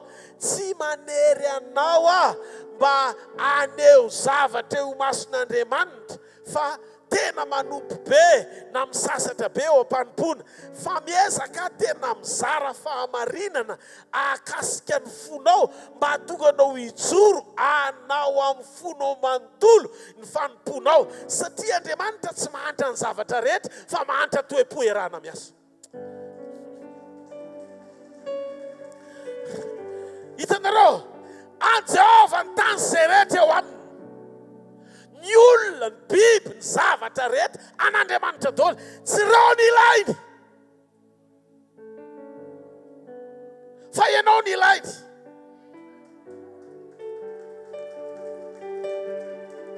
Dia noy tsy mitory aminao hoe manaova mba ho tahina.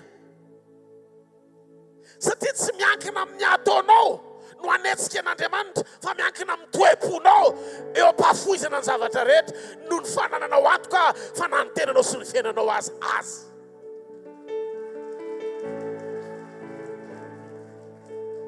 Eno ty fahamarinana ty n'olombelona. Fataro ao anatinao fa ny ao am-pon'Andriamanitra ho antsika zanany dia ny faneketsika ampiasa ny fotsika ity azy iombona aminy no iray aminy.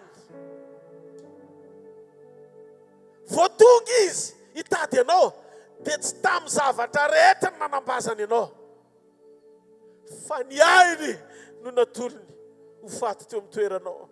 Mba nananao antoka tomba mibidy avolenta sy mihoatra no izay andrasanao azy ny zavatra efa nataony. Zay no mahatonga n'Andriamanitra naniraka anay anaitranao ny amin'ny lanjan'ny famonjena ary averiko indray fa ny zavatra nataony ho anao sy efa vitany olombelona dia mbola ambony lavitra noho ny zavatra rehetra izay andrasanao azy.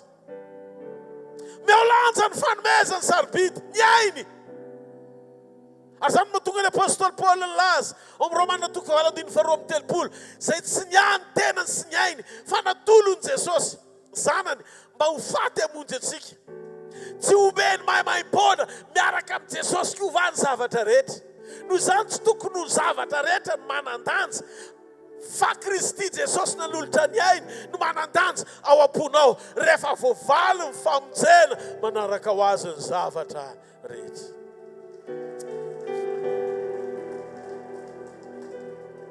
Za toetr'Andriamanitra dia iny ohatran'ny zanak'ondry hoentiny novonono zany Isaka. Ohatran'ny zanak'ondry hoentiny novonono. Mahafantatrareo paozin'ny zanak'ondry rehefa hoentiny novonono. Isaia 3:15 vakiny iandry teo. Tsy mba nanakambara fa dia nanaraka ambokiny. Dia ny ondry rehefa andeha hovonono dia ataonao drone tendany dia izay ataonao eo dia mampitsitemono. Ohatrany hoe raha tsy fanahy be zany satria manolo tena amin'ny fahalemem-panao hoe ataovy izay tianao. Dia ohatr'izay koa Isaka. Rehefa nitenin'ny dadany hoe ianao natao fanantitra dia ny dadany efa antitra. Izy jeune homme matanjaka tsara fa nalainy ohatr'izao ny tanany dia natolony dia tiany tongony tandindony Kristy izay ho avy. Dia izy teo amin'ny altara no nisoloany Jesosy ilay fanomezana tsy avy amin'ny Abrahama. Aiza ny ondry atao fanatitra tsy hita fa rehefa avy eo nitodika Abrahama indro nisy saringotra tamin'ny hazo mitandrina ny raisy-potsy no solo ny Isaka fanehoana ny tandindo ny famonjena zay ho avy. Io tsy misy idirany hoe maninona tsy Abrahama no ny fidiana teo amin'ny toerany na Jakoba fa le toe-panany izy hitantsika ny tantarany fa Isaka Rebeka rery ny vadiny hatramin'ny farany. Ary tsy nahinona tantara Isaka hoe taka ny Abrahama hoe hatramin'ny piasany sy ny rehetrarehetra tao vadiny dolo. Ohatrany koa Jakoba fa Isaka nanana ny endriky ny fidelité toe-panahy tian'Andriamanitra. Dia hozy izy Andriamanitra mafeno fepetra ilaiko ny toe-pony. Mahita androany raha olon'ny testamenta taloha azy nijoroan'Andriamanitra taty aoriana ho tandindony zavatra ho avy. Raha mba ny toe-ponao reny hitany ho tarafiny taranaka hijoro aneo azy tsy misy kilema, tsy ho voageja n'izao tontolo izao, tsy ho voafatotry ny zava-misy, tsy ho kenda ny fiainana eto an-tany, tsy ho vesara nota sy nofo fa hijoro amin'ny tena endriky ny fitiavana sy antom-pisiany ilan'Andriamanitra anao. Hifaly izy ary hijoro anambara eo anatrehan'ny vavolombelona maro. Raha misy maneso azy ny devoly, aiza koa zao ataotako ny anarako mihitsy ohatra, aiza koa zao Rodolphe anao eo jereo ary ty izy raha vao voadona kely dia mora miepoka ohatry ny sifotra, raha vao mananina dia te hiady ho an'ny tenany, raha vao miseho dia tsy tena miankina aminao zany io e, fivavahana saritsariny an'io anay io. Dia tanareo inona ny ataon'i Jesosy rehefa maheno an'izany? Zao ny ataon'i Jesosy, menatra izy, manateny izy hoe ianao le mba reharehany satria mandre-teny fiainana ho sarotiny amin'ny fiainam-pahamasinana, ho sarotiny amin'ny fiainam-pahamarinana, ho sarotiny amin'ny fijoroana amin'ny sitrapon'Andriamanitra. Iny fotoana iny nahitany anao, tiany ahitana anao ary tiany ananganana anao, nefa nanome lamosina azy ianao. Dia zao ny zavatra mitranga, nahitany antilo izy ka niteny ratsy ahy. Fa zao mandehana fa tsy maninona izay mbola mety hoenatro androany, fa mbola ano malalaka fa tsy very izy akory. Mandana torio fa marary-pitia ary raha manaiky izy ka hiverina amiko, zako efa ela nangetaheta te hifankahita Siona. Androany maraina ao anatin'ny sekolim-piombonana aoka hoivo eo amin'ny fiainantsika Jesosy. Aoka ho izy no antony fahavelomantsika ary ny famonjeny no azontsika hatramin'ny farany. Zany no irahirandra salama martiora rehefa ndeha ho lefonina izy ny amin'ny fijorony ny amin'ny Jesosy Kristy, hitako lala tsara ka hizorako, azoko ny famonjena ka ho tanako, lala tsara ve ny ho lefonina. Fa mahita mihoatra noho ny hita maso izy, ary rehefa nanaiky ny anombony nofony sy ny faniriny sy ny filany rehetra teo amin'ny hazo fijaliana no Jesosy Kristy. Amin'ny fomba ahoana ny anananao ry kristianina karazam-pinoana manaiky ho faty martiora ny fonao an'Andriamanitra, raha mbola zao tontolo zao ihany mamesatra ao anatin'ny fonao hitadiavanao an'Andriamanitra. Zany no mahatonga ny fitiavan'i Kristy tsy voatahiry ao anatin'ny biby, satria ny kristianina tsy mahita ny mandrakizay mihoatra no ty tany ty izay hampanantenana azy ara-pilazantsara diso. Sokafo masom-pananao fa miteny lavitra sy mihoatra no ny zavatra rehetra ny fiandrasan'Andriamanitra anao hijoro eo amin'ny toe-panahy araka an'Andriamanitra sy tehaka mafy ho an'i Jesosy. Zany ny fahamarinana e, zany ny fahamarinana. Ao amin'ny bokin'ny Genesis 3:20, Genesis 3:20 andao ny ovakiko kely dia hitanao hoe wow, kay tena zay tokoa no natonga ny Kristy, tena ohatr'izay. Alleluia. Genesis 3:20 ny andiny faefatra aloha, fa any amin'ny tanindrazako sy amin'ny havako no alianao akavado any Isaka zanako. Andiny 50. andininy fadimapolo am'izay naniraka ny elizera ny tompo amin'io be dia be reo tantara reo fa mba vakeo ny trano nikeritrika efatra amin'ny roapolo ray manontolo dia ho hitanao le zavatra tiano zarainy eto azava kokoa aminao mila mamaky baiboly teneny akaikinao ianao hoe manomboka androany a mba ataovy sakaizany famakina baiboly everinao fa tsy hitan'i Jesosy ve hoe ize mihoatra amin'ny telefoninao isan'andro ajanony io e fa soloy famakina baiboly tsy marety eka ao an'Andriamanitra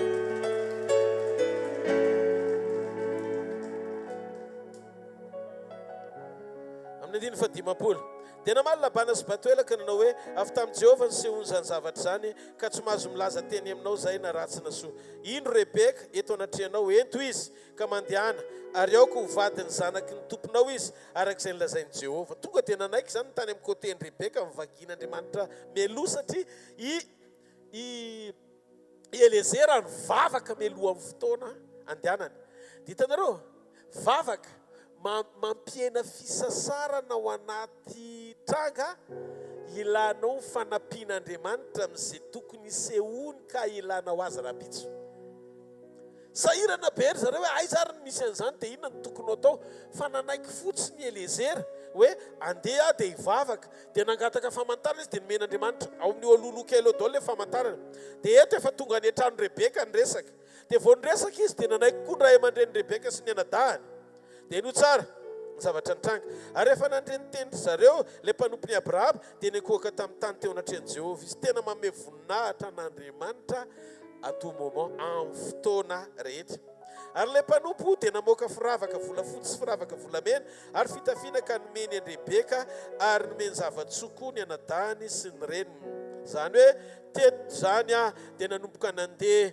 ny vodiondry dia andiny efatra amin'ny dimapolo dia vao izay no nihinana sy nisotro izy mba nireo lehilahy izay nomba azy dia nandry ary ny fomaraina izy ka nanao hoe alefaso ary andeha ho any amin'ny tompoko ary ny anadahany Rebeka sy ny reniny aoka hitoetra ty aminay andro vitsivitsy ny zazavavy na dia afoloana ihany aza fa rehefa afaka zany dia andeha izy ohatran'io ihany ny zavatra mitranga rehefa andena izy dia zaranao mba hipetraka kely tombony folona ohatr' zany fa ora lehilahy taminy aza samponanareo aho fa Jehovah efa nanambona any alehako alefaso mba hakany amin'ny tompoko zany hoe aza sinan'le folo andro tsony fa alefaso Rebeka fa efa tanteraka daholo le zavatra noentiko mambavaka zany hoe ny mpanompo mahatoky dia mijoro tamin'ny fanekena izay nifanaovany tamin'i Jesosy hatramin'ny farany hoe tiany vavaka dia tiany namalian'Andriamanitra dia tiano ataoko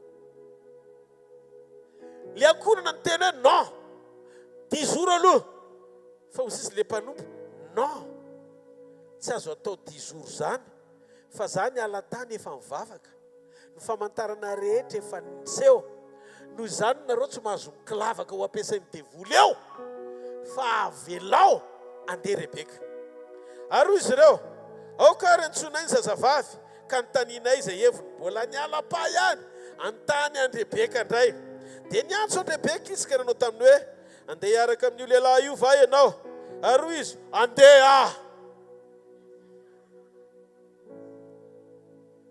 zany hoe Andriamanitra zany rehefa miasa tonga dia vangivanginy daholo ny fosiny ao anatin'izay tokony atao manoloana ny zavatra rehetra tokony ety dia namoaka ny Rebeka nabaviny sy ny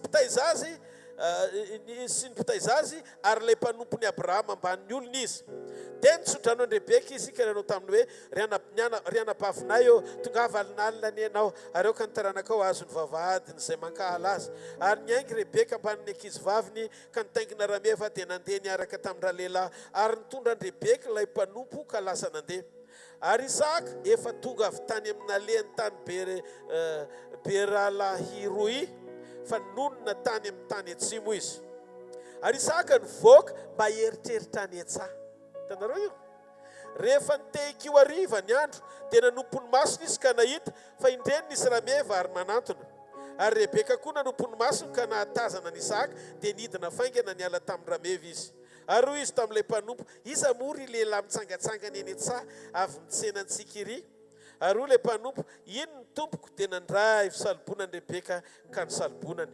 Ary dia nambaran'ilay mpanompo tamin'ny Isaka ny zavatra rehetra izay efa nataony. Ary Isaka dia nampandroso an'i Rebeka ao an-tranon'ny Sara reniny ka napakatra azy ho vadiny. Ary tia azy izy dia nionona ny alahelo andreniny. Hitanareo? Ny fitsenan'i Isaka an'i Rebeka tsy hoe tonga tao an-tranony natery ny mpanompo Rebeka, fa teny anelanelan-dalana. Ohatra koa Jesosy rehefa hiverina apakatra antsika, ny fanamasina ny Elizera avy any Damaskosy anomana antsika. Ary rehefa tonga ny fotoana akarantsika dia mifanamasina no mitondra antsika sy manova antsika anana ny endriky Kristy. Ary tsy tonga dia any amin'izay toerana misy an'i Jesosy aloha no isy antsika, fa eo amin'ny rahoan'ny lanitra aloha ny eo anantsika aminy. Alleluia! Dia azonareo, zany rehetrarehetra ohatry ny endrika maneho an'i Kristy ho ivo zany teo amin'ny fiainan'i Isaka, dia nanomboka tamin'ny fanekeny Isaka ho sensible na ho anapahatsoloana iaina amin'ny toe-panahy araka an'Andriamanitra. Tsy hoe izay hitany ataony Abrahama dia nataony koa. Fa nanaiky izy izotra amin'ny lalana izay tsy niainany Abrahama tsy nety. Izay niainany Abrahama tsy nety. Fa nanaiky izy anitsy ny lalany ifanaraka tamin'ny lalan'Andriamanitra hoe vehivavy ray ihany dia lehilahy anankiray. Eritrereto fa izay fijoroana sy fahatokin'izay, fidelité izay. Dia hozy izy Andriamanitra hoe, ataoko endrim-panehoana ny sarin'ny Kristy izay ho avy akany endriky ny nofo Isaka, ary amin'ny taranaka Isaka vokatry ny fijoroany no akako ny endriky ny nofo izay atongavako hamonjy ny olombelona rehetra. Zareo fa sahala amin'izay feonan'i Rebeka tamin'ny Isaka izay, ny ona amin'ny fiangonana amin'ny Kristy koa eny amin'ny rahoan'ny lanitra. Isaka dia eo afovoany ny antson'Andriamanitra azy rehefa nanonona ny anarany Andriamanitra. Exodosy 3:7-9. Rehefa niona tamin'ny Mosesy Andriamanitra dia zao no nataony: Zaho hozy izy no Andriamanitra Abrahama sy Isaka ary Jakoba, razanao. Eto Isaka ny teo afovoany. Olona teo afovoany Isaka. Ary tiako ho fantatrao fa le tena Isaka voalaza tao Golgota dia tsy teo ankavanana na ankavian'ny jiolahy, fa teo afovoany izy. Teo afovoany jiolahy roa izy. Ary i Jaona dia nilaza fa tao amin'ny nosy Patmosy ao amin'ny Apokalipsy 2:2, Jesosy dia nandeha teo afovoany no fanaovan-jiro volamena 7 ary ny toerana misy azy araka amin'ny fanambarany eo Mateo 12:20 dia zao no nataony: raha misy roa na telo mivory amin'ny anarako teo afovoany aho. Diky fa Jesosy rehefa mivavaka tsika tsy hoe eto aloha miaraka amiko izy, na ny aminareo izy, na ny amin'ny anankiray amintsika izy, fa eo afovoany izy, mba tsy hisy hanondrona olona nizaniza ao anaty fivoriana, fa izy rery no memboninaitra ary hita ao anatin'ny fivoriana anankiray mandritry ny fotoana rehetra hatrany am-panomboana ka mandra-piafaran'izany. Fa maninona ny tsy maintsy izy no ivo, satria tsisy mahasolo ny toerany eo amin'ny fiainanao. Raha ohatra ka hoe miteny izy, raha misy roa na telo mivory amin'ny anarako teo ankavanana, dia tonga dia mitodika ianao ny amin'ilay olona anankiray ao ankavanana hoe any amin'ny laza any amin'ny seza any izy. Ao hoe any amin'ny seza any izy. Dia hoe eo amin'ny ankavia izy dia mety hoe any amin'ilay anankiray indray zany izy. Fa ny hoe eo afovoany izy tsisy idiran'ilay havana sy ilay havia sy ilay ary amin'ny sisiny. Mihaino tsara ve nareo? Fa tehiteny izy hoe mitovy ny fijereko ny tsirairay avy ao anatina fivoriana anankiray, fa mila miatrika sy mijery ary mifantoka amin'ny fisiny ao anaty fivoriana anankiray ny olona rehetra izay tonga eo amin'ny fanatrehany. Zay no mahatonga azy ao anatinao tahaka ny fisiny ato amiko. fa tonga etsika anome voninahitra azy miaraka fa ny zavatra rehetra izay tangeto sy miseho eto na ny teny rehetra izay toriana eto dia anomezana voninahitra n'ilay tokana eto anivontsika. Jesosy mpanjaka ny mpanjaka sy tompony tompo irery andry. Azo ity an-tanana mafy an'Andriamanitra. Jesosy tsy niteny hoe eo ankavanana eo ankavia, tsy niteny izy hoe eo aloha na aoriana na akaiky, fa eo afovoany. Ary zany natonga ny Sadraka sy Mesaka sy Abednego tao anaty lafôro, dia ozy izy ny ten'Andriamanitra ao amin'ny Daniela 7 hoe ilay olona fahaefatra dia teo afovoan'ny lafôro mirehitra afo. Teo afovoan'ny lafôro mirehitra afo izy, le tahaka ny endriky ny zanak'Andriamanitra. Teny aminao ataovy ho ivony zavatra rehetra Jesosy. Na nitanga sarotra lalovanao, ataovy eo afovoany izy. Ny ady rehetra izay aseho mitanga eo fiainanao, eo afovoany izy. Ninninona mitanga eo fiainanao, aza mieritreritra hoe ny fisehony reny no midika fa tsy eo izy. Eo afovoany izy. Misy fotoana ohatra matsapy zany ianao hoe Andriamanitra ve mbola eto sa tsy eto intsony? Fa teny aminao eo somatsara izy fa mila miantso azy ianao. Mila mifankahita aminy ianao. Misy zavatra misaha fotifoty sy voatery ho takatry ny sainao, mitanga lalovanao eo amin'ny fiainana. Fa za teny aminao hoe eo izy. Halleluja. Tsy voafetra ny hita masonao mahay azy. Hoe na hitanao hoe mety ny zavatra rehetra, na tsy mety ny zavatra rehetra, zay ny zanao hoe eo izy sa tsy eo. Fa eo izy, ary teny aminao hoe miasa izy. Nendray ho anatin'ireny olana tianao vahany ireny hoe zao ny zavatra mamety, tsy mandeharaka ny sitrapon'Andriamanitra mihitsy ny zanak'Andriamanitra, ny manodidina anao sy ny rehetrarehetra, dia anao mikoropaka. Tsy hitanao afa-tsy ilay zavatra tsy mety, tianao vaina daholo zao tontolo zao, ary izy moa tsy tian'izao tontolo zao iovo. Fa tsy ianao ny hanova azy fa Andriamanitra no hiasa. Fa aminatin'iny miasa Andriamanitra manefiny ao anatinao mba hanana ny fony. Ka ianao zany tena hitan'Andriamanitra hoe mbola manque eo am-ponao ny compassion, ho an'ny fanahy. Ohatrany hoe ny fiaretana ho amin'ny fanahy mihafa. Dia ndraindray ohatrany hoe misy fotoana vitanao indrindra moa tsika mpanompon'Andriamanitra ny mampahery ny hafa. Fa rehefa eo amin'ny ankonanao tsy vitanao manoka bava mba mizara fitiavana, fa tonga dia afo ny miakatra voalohany fa tsy parole no mivoaka vava miakatra afo. Tezitra ny tiako lazaina. Atsaka ny an-tanan'izay meno zao. Ataovy amin'ny fonao, ny tratranao, ny tananao. Tsy manan-javatra ho zaraina Jesosy. Tsisy zavatra hafa nomenao akoatra ny fitiavanao. Izy aloha ny tsy lahatra amin'izany. Atao hoe tentarana mafy ho an'i Jesosy. Jereny Jesosy hoe atraiza ny fatra ny fitiavanao sy ny fiaretanao ho an'ny hafa. Mafy ny izy rehetra. Tsy mora miatika. Fa atrehana mpitiavana. Satria tsy voafetra ny tany maso sy izay tiany fiainana, fa lalana tsy maintsy ho tiaviko ny fanamboaranao. Nandraindray za mila tsy ho tanty, fa mamay ireo fisetrany, kanefa ianao ihany manomera azakako izany.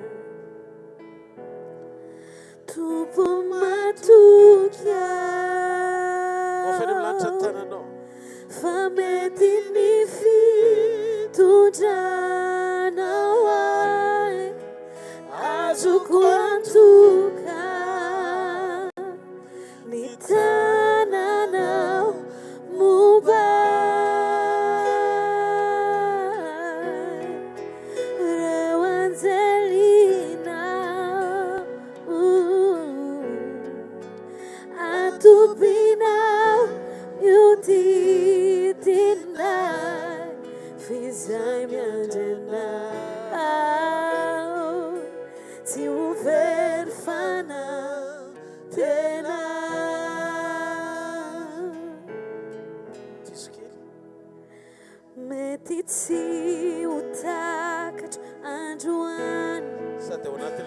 zany ny antonizo mahazo ahy izao fa ny any fantatro dia any Minofa efa miasa izy tsy takatra azy. miasy anao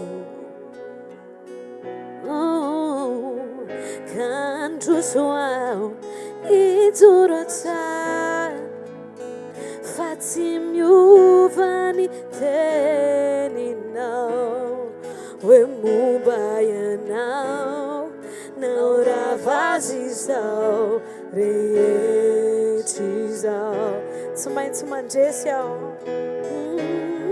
tsy maintsy mandresy aho fizay no tanjonao ahy andreseko fankampanay ho velony fino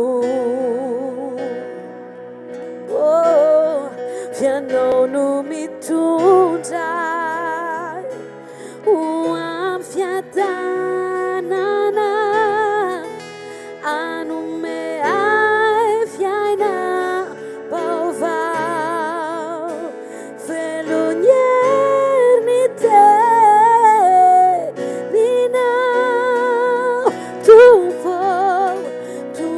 matoka famety ny fitondranao ay azoko antoka tananao mombay oh yeah reo anjelinao atubinao miudidinay fizay miandrenao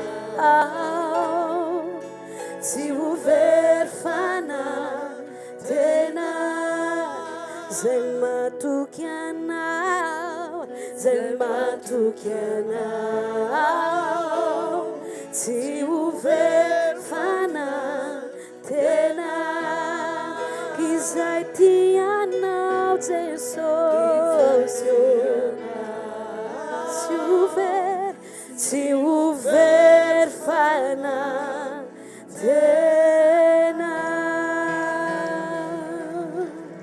Halleluja.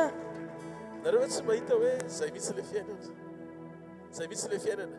Tsika very fanantenana raha valim-bavaka no antenaitsika.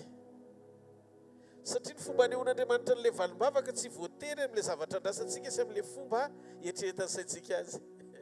Ndraindray izy efa mivaly fianao manadiny nefa ianao efa nangataka tsy nisaotra akory satria tsy teo amin'ilay lalana ny heverinao no seho tompo namaly ianao.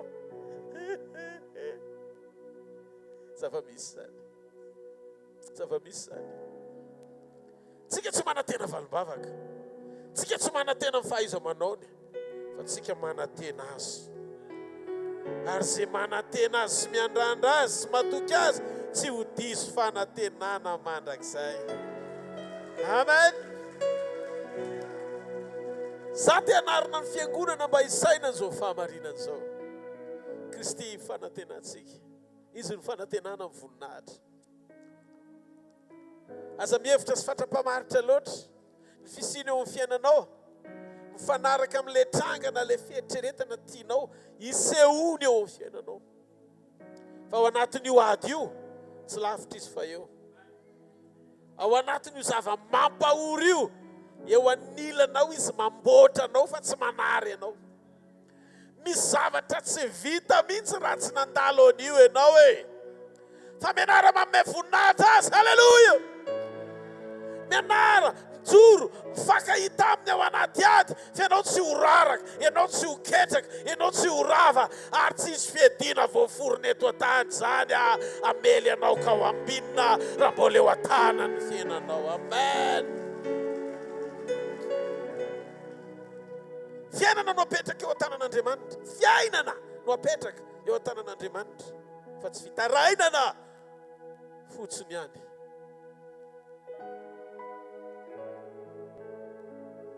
Rehefa tonga tena ao anatin'ny fonao, sy mahazaka anao ny fampianarana. Tsy hoe iraina fotsiny le hira, fa tonga fiainanao anatinao. Ny etaeta mametaka azy ho ilay faniriana ambony indrindra. Dia tsy ho sakana mpisaraka anao aminy izay zavatra nandrasanao tsy hita, na izay nieritreretin'ny sainao hitranga fa tsy niseho. Satria tsy voakitika fiombonanao aminy. Izay ny mahatsara ny fampianarana marina mampiombona anao amin'Andriamanitra. Satria irika fa ny Satana mampiembotra anao valom-bavaka tsy mitranga, arak'izay everanao azy. Irika fa ny Satana mampiembotra anao le zavatra andrasanao mbola tsy niseho. Fa zao, rehefa izy no ivo ny fiainanao, dia ampahafantarin'Andriamanitra anao melo ny antony zavatra rehetra, satria izy no ao anatinao. Rehefa izy no ao anatinao, dia izy miara-monina aminao, izy miara-miresaka aminao, izy mifampizara zava-miafina aminao. Tsy olony présent tsony ianao, tsy olony androany, fa olony mandrakizay miatika ny androany miaraka aminy. Zany mahatonga antsika rehefa feno azy, tsy hira fotsiny le hoe ianao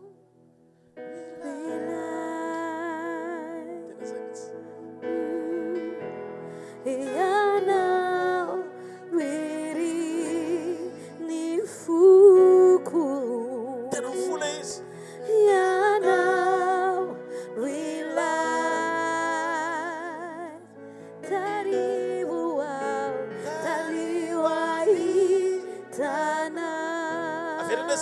Zay ianao nilay ianao milay, ianao miri ny foko, ianao miri ny foko, ianao milay.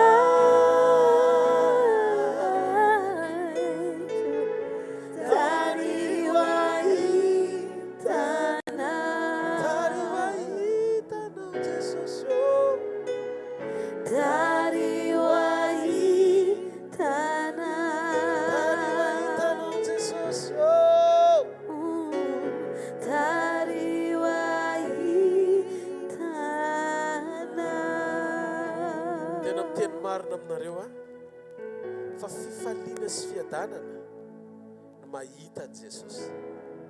Hoe tena hitanao Jesosy eo amin'ny teniny. Tsy olona ny hitanao, tsy dao na fanomezam-pahasoavana ny hitanao, fa Kristy no hitanao.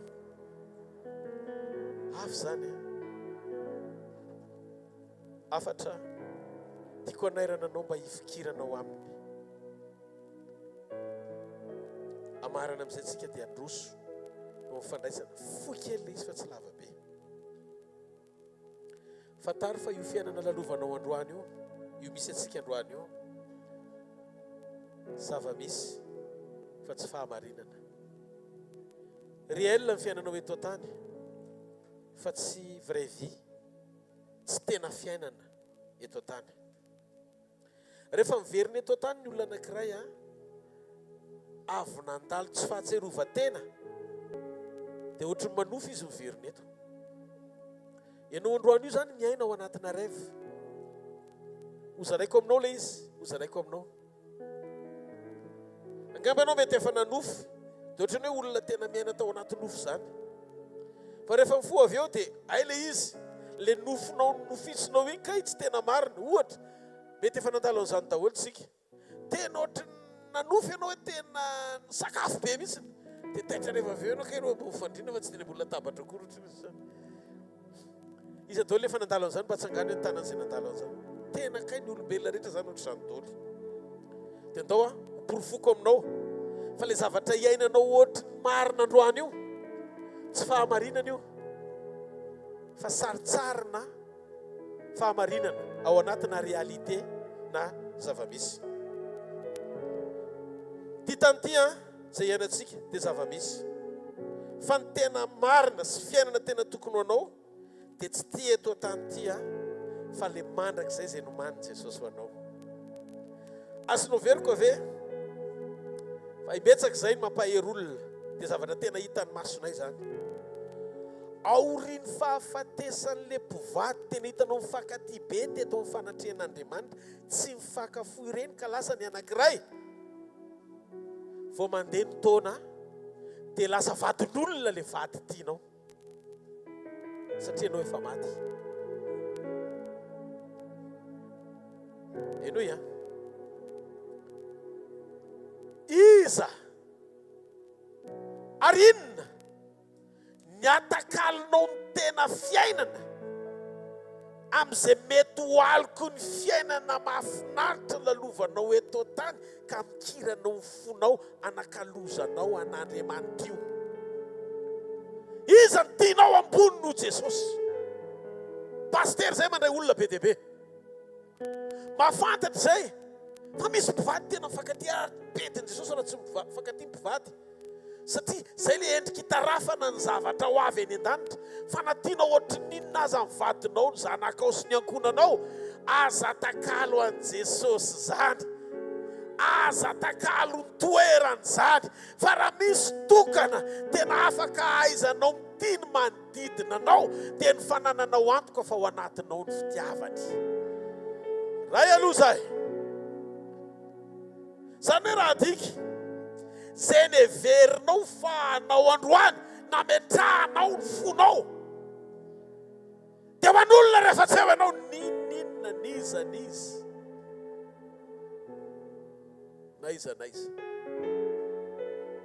Io fiara antsoina hoe fiarako, tranoko,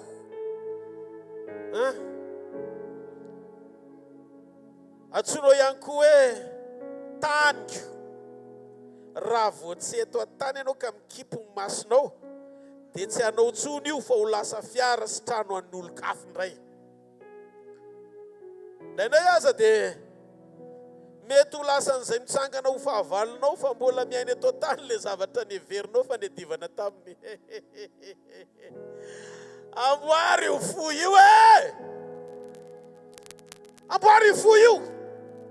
Aza fantokao ny mombanao ray amanontolo, dia io no mahatonga anao hialina ny afo, ankahala, ho tezitra, aloto fo, zavatra tsy tena fahamarinana fa zava-misy fotsiny. Indraindray aza dia mety ho lasa amin'izay nitsangako fahavalonao izy dia eo ny marary fo amin'izay ve ny manodidina anao hoe voalasy ianina dia zao ny zavatra nisy. Olo-kafa no tonga eo amin'ilay trano natsanganao niaraka tamin'ny vadinao, ary tena tsisy ninina azonao atao na dia sary-piaro be sy manendrikendrika amin'ny vadinao azy ianao sy manao izay fomba totoina amin'ny fonao tsy ahitanan'i Jesosy satria tsy namela heloka mihitsy tamin'ny zavatra tsy nety lasa nataony ohatra, dia tadidio na ianao lasa na izy lasa dia olo-kafa ny atoro amin'ny fandrinanareo. Mety tsy tianao hoeno mihitsy zany, fa aloha ataoko any mihitsy ilay izy. Mety tsy tianao hoeno zany zao, zava-misy zany. Masonao amin'izay hoe zava-misy ny fiainana eto an-tany fa tsy vrai, tsy fiainana tena izy. Zany fiainana zany ve no ametrahanao fanantenana? Zany fiainana zany ve no anotanao sy amarotanao ny fiainam-pananao mandrakizay? Namako, ny fiainana eto an-tany sahala amin'ny hoe marina zany, fa tsy marina io. Ny fiainana eto an-tany réel fotsiny, zava-misy, fa ny tena fiainana dia tonga aorian'ny fahafatesana. Ny tena fiainana marina dia hiainanao aorian'ny ty tany ty, satria io ilay fiainana tsy miova fa tao hoe mandrakizay isy ianao. Zany no mahatonga olona maro aorian'ny fahafatesana dia ohatry ny miaina nofo satria miditra amin'ny tontolo tena izy sy fahamarinana isy azy ao amin'ilay mandrakizay, tena isy azy ary tena ho fiainana. Fahamarinana tena izy sy ilay tena fiainana mihoatra lavitra no hita maso ity. Solomona mpanjaka izay nanana ny zavatra rehetra ary tena azo lazaina hoe nisan'ny olombelona ny setrasetran'Andriamanitra tamina prospérité matérielle na fananana ny zavatra rehetra. Eritrereto fa efa mihoatra ny arivo ny sovaliny sy ny kalesa. Zany hoe misy kalesy tengenan'Andriamanitra zany dia tsy indroa izy miova isa-taonana tsy miverina azy. dia tsy nahoany fanana amin'ny PDB fa ozy izy eo boky mpitoroteny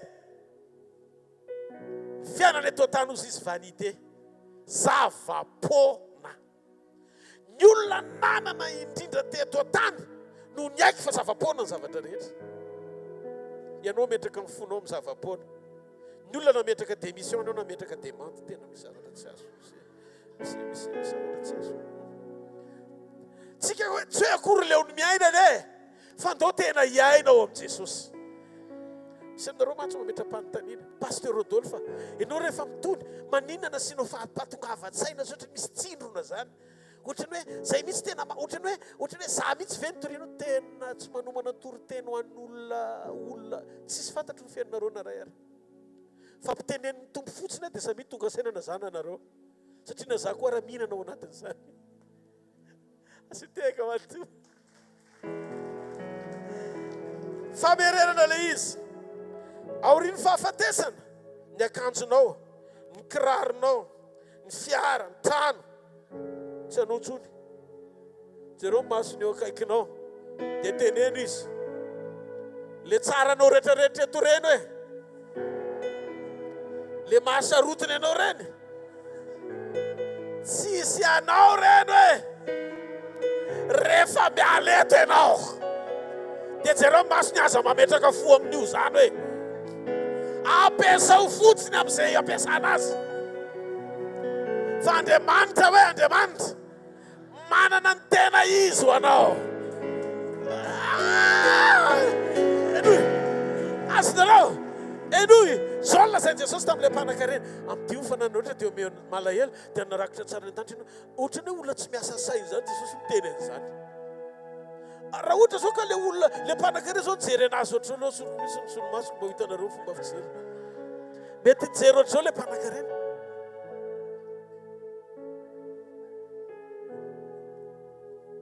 fa iverindra misefa moramora angano nazahoananireo zao hoe ny teninao rehetra mety akeko ihany fa zany zavatra lazainao zany mila fandiniana ampidiriko amin'izay satria tsy tiako hita ny masoko amin'ny afatra manaraka omeko anome pake-pahasoavana kely ho anareo na ianao mitsikitsikio aza mety ohatran'ilay mpanan-karena koa fa aza mitsikitsikio tsy hitanareo mantsy amin'ny masoko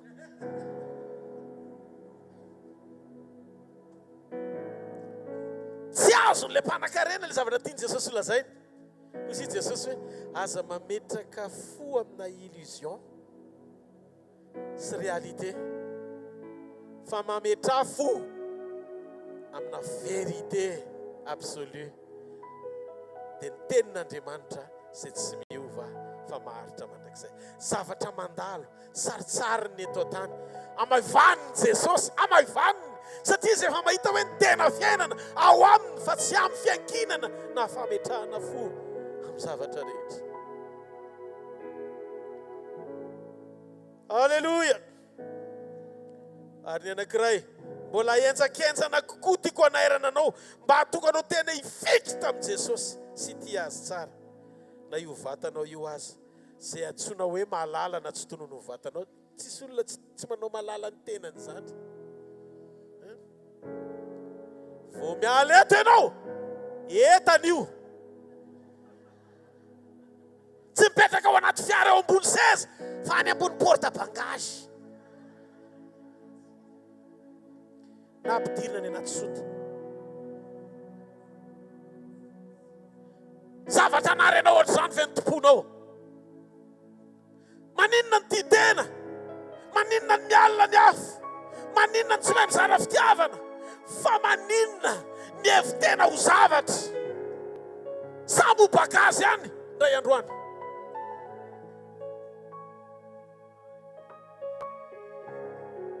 zany fahamarinana zany tsy hoe atsipoko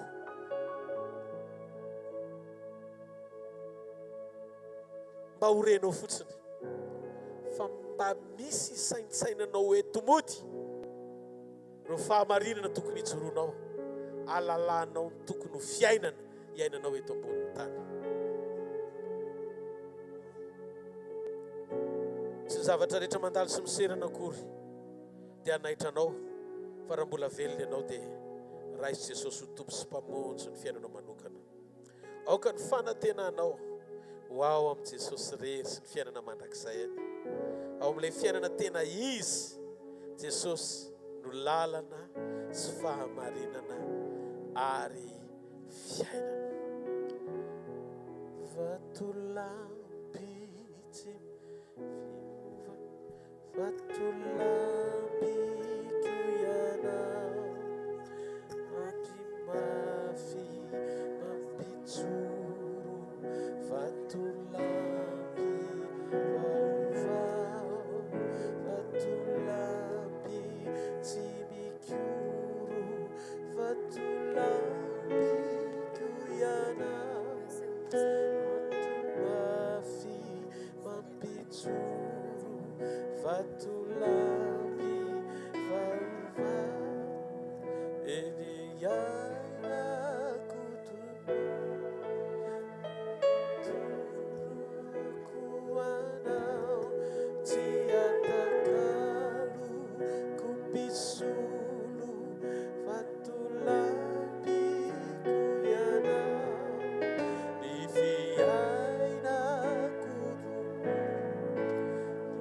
atokako anao tsy atakalo kompisolo vatolampiko ianao vatolampiko ianao tsy mba mandry andiranantsy tsy mba mandry andiranantsy ny mifikitraminao famatory vombato vatolampiko ianao tsy mba mandry andiranantsy ny mifikitraminao famatory vombato vatolampiko ianao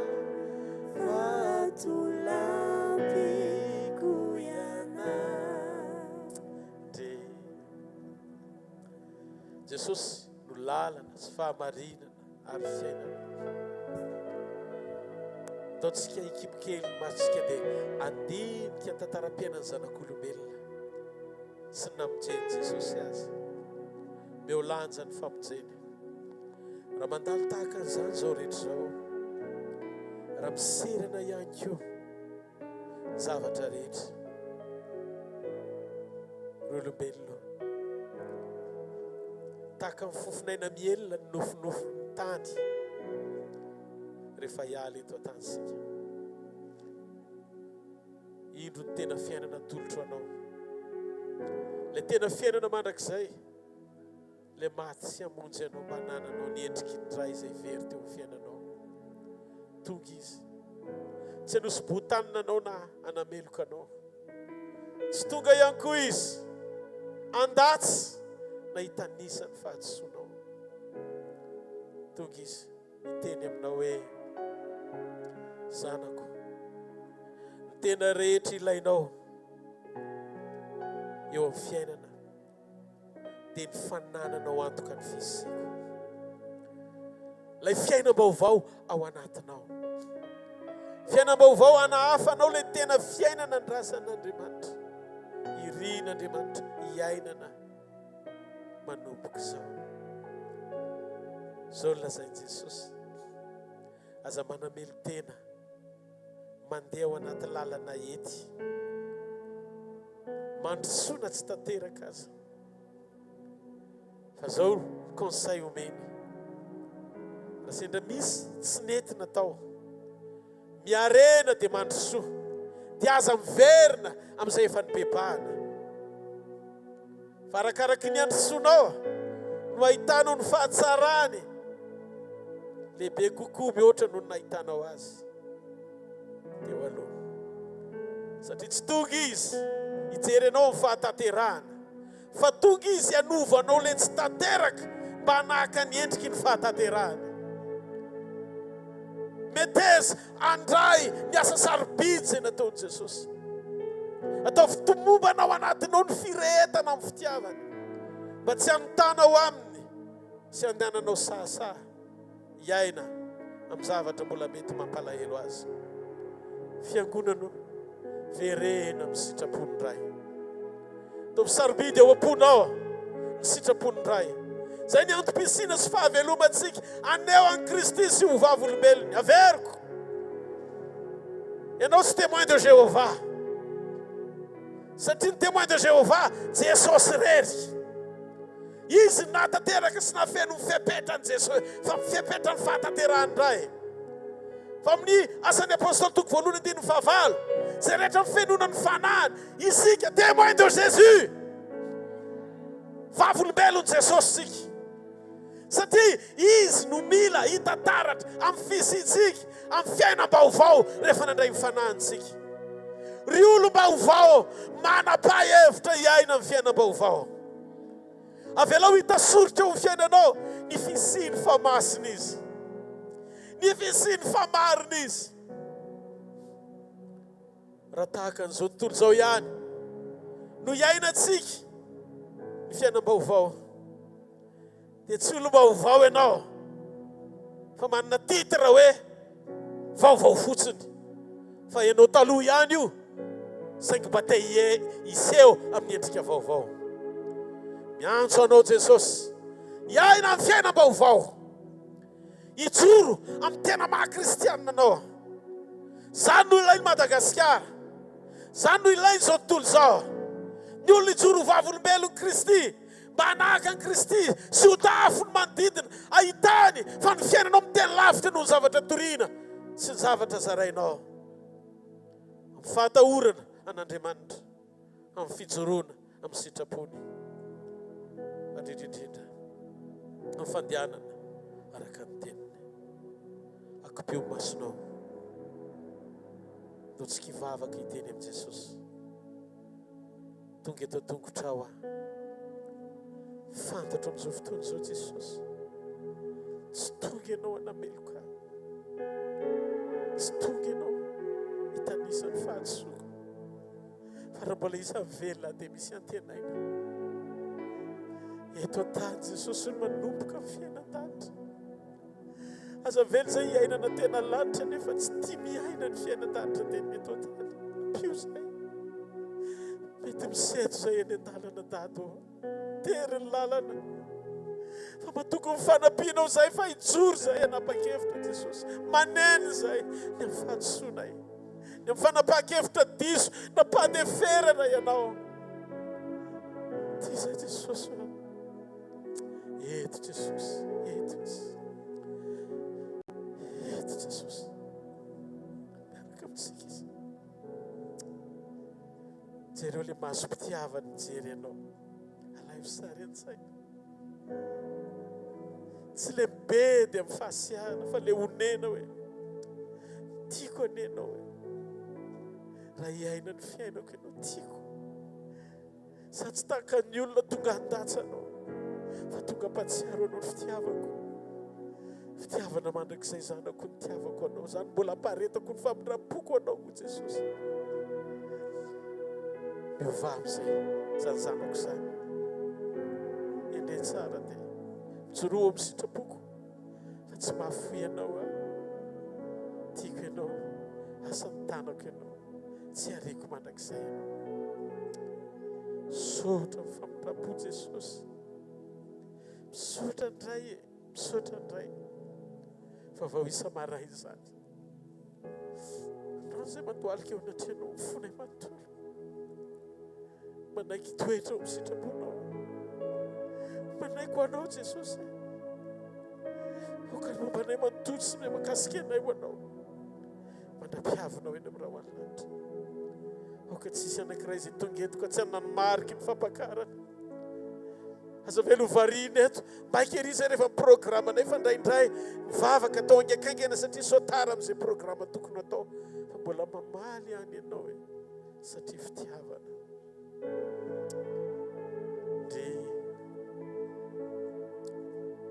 Zany fitiavana zany tsy afoizako an'i Jesosy mandrakizay. Tsy hita fitiavana tahaka izany ianao ry olombelona. Tsy hita fitiavana tahaka izany ianao na any amin'ny olona na any amin'ny olona iza. Ny olona rehefa mavesatra ny ataonao anao dia eo amin'izay fatra ahafahany mitia. Fa Jesosy mihoatra lavitra noho izany fitiavany. Mandrakizay izy. Lapany iray na foiny anao. Metezany ho any. Iteny amin'i Jesosy hoe anao anao mandrakizay anao sitraka ao.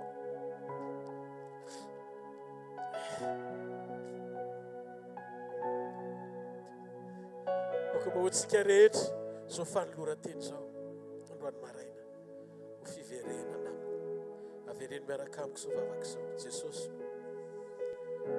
misaotra amin'ny teninao, misaotra amin'ny fahamarinana.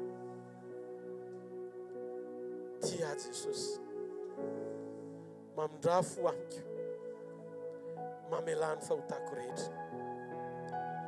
Raisiko ny ranao anadio aho, ny fieritreretako, ny foko, ny saiko, ny fahotako rehetra.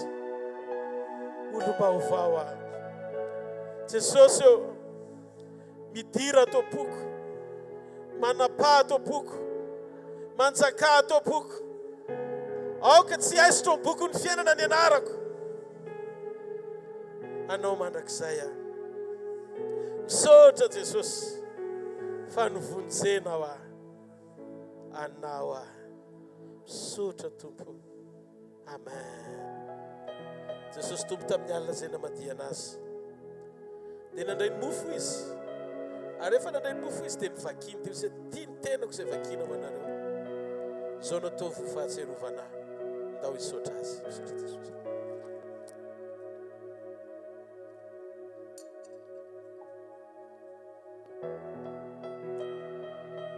Tahaka izany koa ny kapoaka. Izay maneho ny firaisantsika aminy amin'ny famelan-keloka. Diovy natsangana. Sasany. Nanehoany ny fanetretena farazay ambony indrindra. Nananam-pahefana azy izy ka 12 legiona ny anjely. Afaka niaro azy dia nanolotra ny tenany sy ny ainy izy. Fa misy izany Rodolfo izany. Dia tonoany koa ny anaranao. Nanaika atsafidy ny tompo. Nangirifiry amin'ny aza nitondra an'izany. Rehefa nombona teo amin'ny azo fijaliana izy ka latsaka ny rano. Dia matsiaro ny alohavan'izany ny teny izay naloko ny vavany hoe tia ny fanekena vaovao sady mandrakizay. Izay nalatsako anareo ho famelana ny fahotanareo. Ka nao vinanareo mihinana mofo sy misotro amin'ny kapoaka. Dia manambara ny nahafatesako. Mandrapiaviko. Misora azy.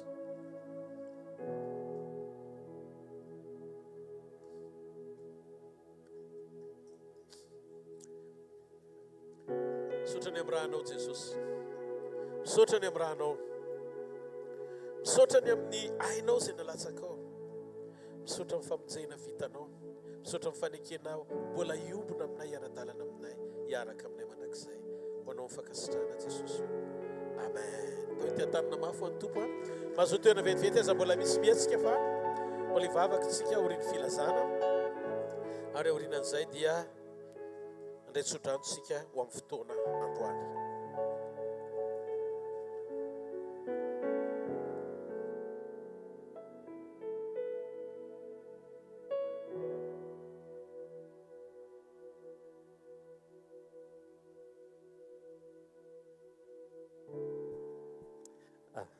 Tahaka izao manarak'izao ny fotoanantsika eto amin'ny asa fanompoana. Raha pitso alady moa zany dia misy ny vondrombavaka izay pasteur eto amin'ny asa fanompoana ihany no mitondra anazy.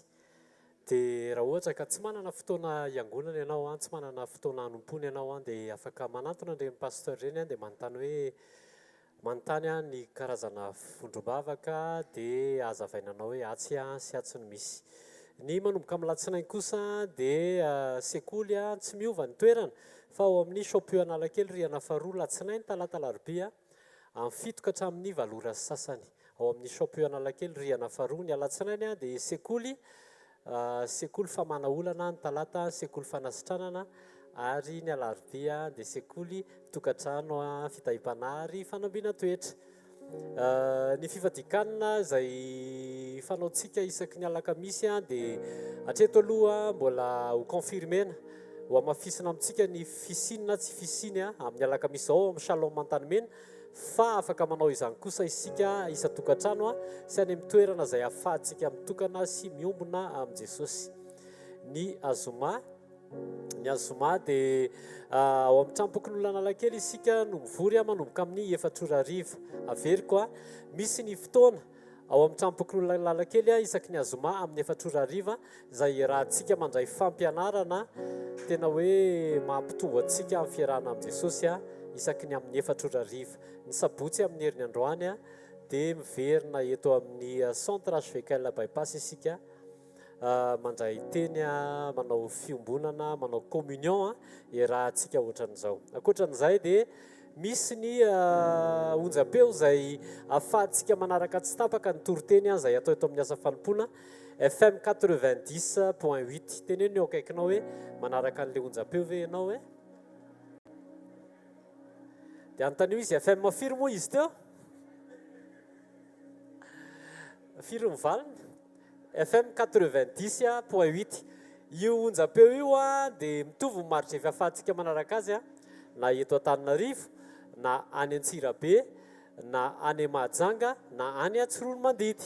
Ho antsika izay manaraka direct zany ka any amin'ireny faritra ireny dia afaka manaraka an'io radio io isika. Ankoatran'izay ny toritentsika dia ao anatina page FB hvkl-mission events ao misy an'iny toriteny iny sinon ao anaty YouTube hvkl-mission ao daholo no ino moa zany le archive ao daholo no fitehirizana an'ireny dia afaka mamerina mihaino ianao afaka mamerina mijery ianao dia asoantsika izany. Alleluia. Izay angambany ny filazana nisy afatra ny tenen'ny mpanompon'Andriamanitra teo hoe ahenao ny jeu ao amin'ny telefona izany nare azay afatra izay misy tsy nare ho antsika tsy nare dia averiko le izy izay ny tenen'i Jesosy hitan'i Jesosy io tsika manao tsika za zany ao anatiny manao jeu be loatra fa ahenao le jeu fa ataovy tenin'Andriamanitra famakiana teny fandiniana teny mila mahitan'i Jesosy ao amin'ny teny isika. Amen. Amen. Alleluia. Ndao tsika hitsangana, ndao tsika hisaotran'i Jesosy fa afaka nanao fanatitra. Asandrato ny tananao dia hisaotra Jesosy ray amin'ny anaran'i Jesosy mankasitraka anao zay manome voninahitra anao zay. Misaotra Jesosy fa ianao no nanome hery anay ahavory arena. Misaotra fa ianao no nanome hery sy tanjaka sy fahendrena ahafahana nanangona arena ary avy amin'izay nomenao no hanombiananay Jesosy nentina eto an-tranonao raiso zany hoantraka sitrahana eo anatrehanao mba ho tonga fanan'olona marobe voatahiry amin'ny fotoana any anonitra mpetra Jesosy mankasitraka indrindra ny amin'ny fisiny zao toerana izao mankasitraka fa niteny taminay ianao misaotra fa nametraka tenteny ambava mpanomponao ianao hoany tsirairay avy ary inoko fa tsisy diso amin'izany teny zany tsirairay avy izay tonga teto misandrahata ray amin'ny anaran'i Jesosy. Amen. Ndao tiaka ho an'i Jesosy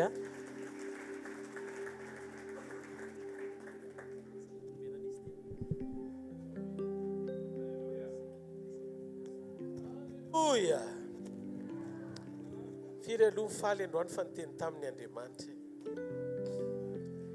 teneniny eo akaikinao hoe ahazonao ve ny zavatra niteneniny hoe raha azonao le teny hoe dia azonao le fiainana. Eny hoe tsika tsy natsony eto hiay ny teny mahafinaritra fotsiny aza vela hoe le révélation le fanabarana kosa aloha alora tsy haino le izy rehefa tsy hainana atsaka ny tanan'izay miaino aloha manomboka androany manaiky tsika hiditra ao amin'ny lalana ety zay ny tenen'i Jesosy lalana ety le izy tsy lalana migodana fa lalana ety tia fahamarinana miaina amin'ny fahamasinana manahaka an'i Jesosy amin'ny toe-po sy toe-panahy dia aza matahotra ny andra fa misitraka ny zavatra rehetra. Andriamanitra ny fahita-pity izy, Andriamanitra ny fahatsarana izy, Andriamanitra afaka nasitrana anao izy. Fa tsy zany no antony raha vao zay ny resahana tonga dia tena hoe zanika révélation. Raha vao manomboka miresaka ianao zany hoe amin'izao fotoan'izao Andriamanitra dia nasitrana ny olona, dia mandeha teny pahalalana Andriamanitra hoe misy olona eto tokony ho sitanina ny ohatran'izao any. Va tena tonga dia ny rehetra hoe alleluia. Fa za miteny aminao fa hikasika anao Andriamanitra zao. Tsisy sosiny amin'izany. Eo amin'ny toerana rehetra nandehanan'i Jesosy dia hikasika olona izy. Ary aminareo reo be dia be ny olona nandray fanasitranana amin'ny fomba mahagaga. Aza be tsara velatsia, aza matahotra, fa mba hatsangano ny tananao tena hoe nandray fanasitranana mahagaga tamin'i Jesosy ianao rehefa nandray an'izany. Tananao, tsika rehetrarehetra ireo nandray fanasitranana mahagaga tamin'i Jesosy daholo. Akabezatsika tena tadiditsika le tamin'izao dia zao no nataony ana le tamin'izao. Fa zao aza vely jirojoro fotsiny eny amin'ny sisiny eny paster sandratra.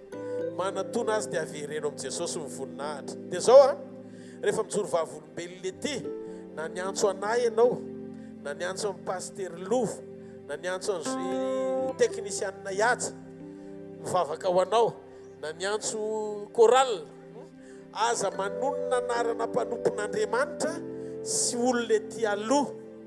Fa tsisy ray aminay rehetrarehetra ireo mavita nininona teo amin'ny fiainanao ka mendrika hisalotra voninahitra na 0,5% azy. Fa zao fotsiny ny angatahako, avereno amin'i Jesosy ny voninahitra dia teneno hoe raha ohatra ka tenin'Andriamanitra izy dia tamin'ile tenin'Andriamanitra ny zaraina dia zao ny zavatra nitranga. Andriamanitra no memboninahitra amin'izay. Fa rehefa mitesaka mpanompon'Andriamanitra aza teneno hoe tamin'ile tenin'ny zarainy paster Rodolphe moa zany tamin'ny tenin'Andriamanitra ohatr'izao raha zay mpanompony amin'izay tsy fantatra na zany izy anizy. Amen. Dia mandeha ho azy zay dia ny masontsika rehetrarehetra amin'izay tsy eny amin'ny olona ampiasain'Andriamanitra hoe za zany tena mila kasika ny pastera mihitsy vao tena mety ny zavatra rehetra. Non, anaisitra an'izay eo an-tsaina sy eo am-pon'ny olona ny tanjony andrahan'i Jesosy antsika mba hanasongadinana an'ilay tokana sady metrika nonomboana no nitondra ny fahorinao no vady. Ianao le vady ho ampakariny ary tsy misy afa-tsy izy ny reherentsika, izy no mentsika voninahitra. Jesosy mpanjaka mpanjaka. Halleluja. Avoafany amin'ny lanitra ny tananao dia atao hisaotra azy amin'ny fotsika manontolo. Makasitraka Jesosy, saotra amin'ny zavatra rehetra. Makasitraka amin'ny fidiranao an-tsehatra amin'ny fiainanay. Makasitraka amin'ny fanatanteranao ny asanao. Makasitraka amin'ny fijoroanao mandrakariva manaitra ny fiangonana izay voaomana akarina. Betsaka no miteny hoe aiza ny fanasitanana taloha, aiza ny fahagagana taloha, aiza tsy mainka amin'izany zay. Fa zay rehetrinao miara-mahalala fa tsy hoe lasa akory zany. Natapitra ny andro ny fahagagana satria Andriamanitra mahagaga ny tomponay. Fa miasa izy fa tsy nasay nitory an'izany zay. Fa nasay nitory zay ao anaty fijoroana ampafantatra ny olona ny tenim-pahamarinany, ampiraian'ny olona aminy, hijoroan'ny olona ho sitrapony mba hiavanan'ny olona, ahafahan'ny olona hifankahita aminy. Avoafany amin'ny lanitra ny tanany izay tra miandrandra amin'ny fiverenan'i Jesosy, izay miombona amin'ny Jesosy sy manomboka manokatra ny foly iray amin'ny Jesosy tanteraka. Teneny Jesosy androany, anao mandrakizay Jesosy, hiaraka aminao mandrakizay ho ao aminao mandrakizay anompo anao mandrakizay anaraka anao tsy hoe mahalala anao fotsiny, tsy hoe efa nahita anao fa tsy nanaraka anao satria tsy nankatony teninao, tsy nanaiky hiditra anatin'ny fanekena anao ny sitraponao, fa olona tena manaiky amin'ny foky manontolo. Andeha araka izay nilazainao mba ho voninahitra ao ny fiainako Jesosy malalo, mba ianao no miambonahitra eo amin'ny fiainako mandrakizay, misandrata amin'ity tontolon'andro ity indray eo amin'ny fiainako ary amin'ny androm-piainako sisa rehetra, fa ianao no mena voninahitra mandrakizay. Amin'ny anara mahery Jesosy Kristy avy any Nazareta. Amen. Asio tanana mafy any tompo. Atsangana ny tanan'izay olona hoe sambany tonga teto androany. Sambany. Ya. Saotra n'Andriamanitra mijanona kely nareo fa mba faly zay misy tompon'andraikitra andrainareo manokana sy vavaka ho anareo aorianan'ity fotoan'ity. Dia anoranareo ihany koa ny zavatra rehetra mahakasika amin'ny fanompona fa tianay ny ara-nompo anareo amin'Andriamanitra. Zay tsy manaka anareo tsy ho any amin'ny fiangonana misy anareo fa ny tanjona dia nitondra le tara-pahazavana any amin'ny toerana rehetra. Tsy denomination ny torianay noho izany tsy resaka izay hoe raha tsy atao amin'ny hvkl dia tsy foavonjy ny olona. Jesosy mimpamonjy fa tsy hvkl. Ao fa ny fanatonanao an'Andriamanitra anatin'ilay ministera dia teny no mampiavana antsika eto. Misaotra an'Andriamanitra ny amin'ny fisianao tonga eto ary mbola maniry izay ny anohizanao miaraka aminay mandrakariva satria tianay koa ianao. Andao tsika tia tanao an'ny olona sarobidy malala antsika no entiny tompo teto amin'ny fanatrehany androany. Dia ny manaraka ihany koa ny fotoanantsika rehetrarehetra dia efa nilazaina teto ihany tao anatin'ny filazana atao avy azo antoka fa roa fotoana rehetrarehetra eo dia fotoana samy feno fanatrehan'Andriamanitra avokoa.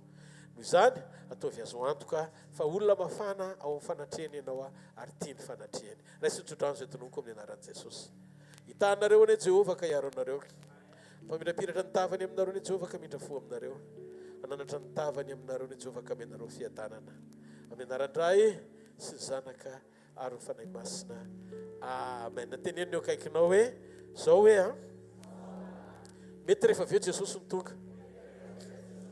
Mety raha riva tehirizo ny fiainam-pananao hoe afana foana ao aminy. Aza varindrina hoe fa Satana manararoatra satria kely sisa ny androny. Joroa tsara hoe matahoran'Andriamanitra toera ao amin'ny sitrapony fa hiasa eo amin'ny fiainanao izy. Ny fisiany Jesosy eo amin'ny fiainako hoe dia mihoatra lavitra noho ny fisiko. Fa fahasoavan'Andriamanitra matoy izao fa fahasoavan'Andriamanitra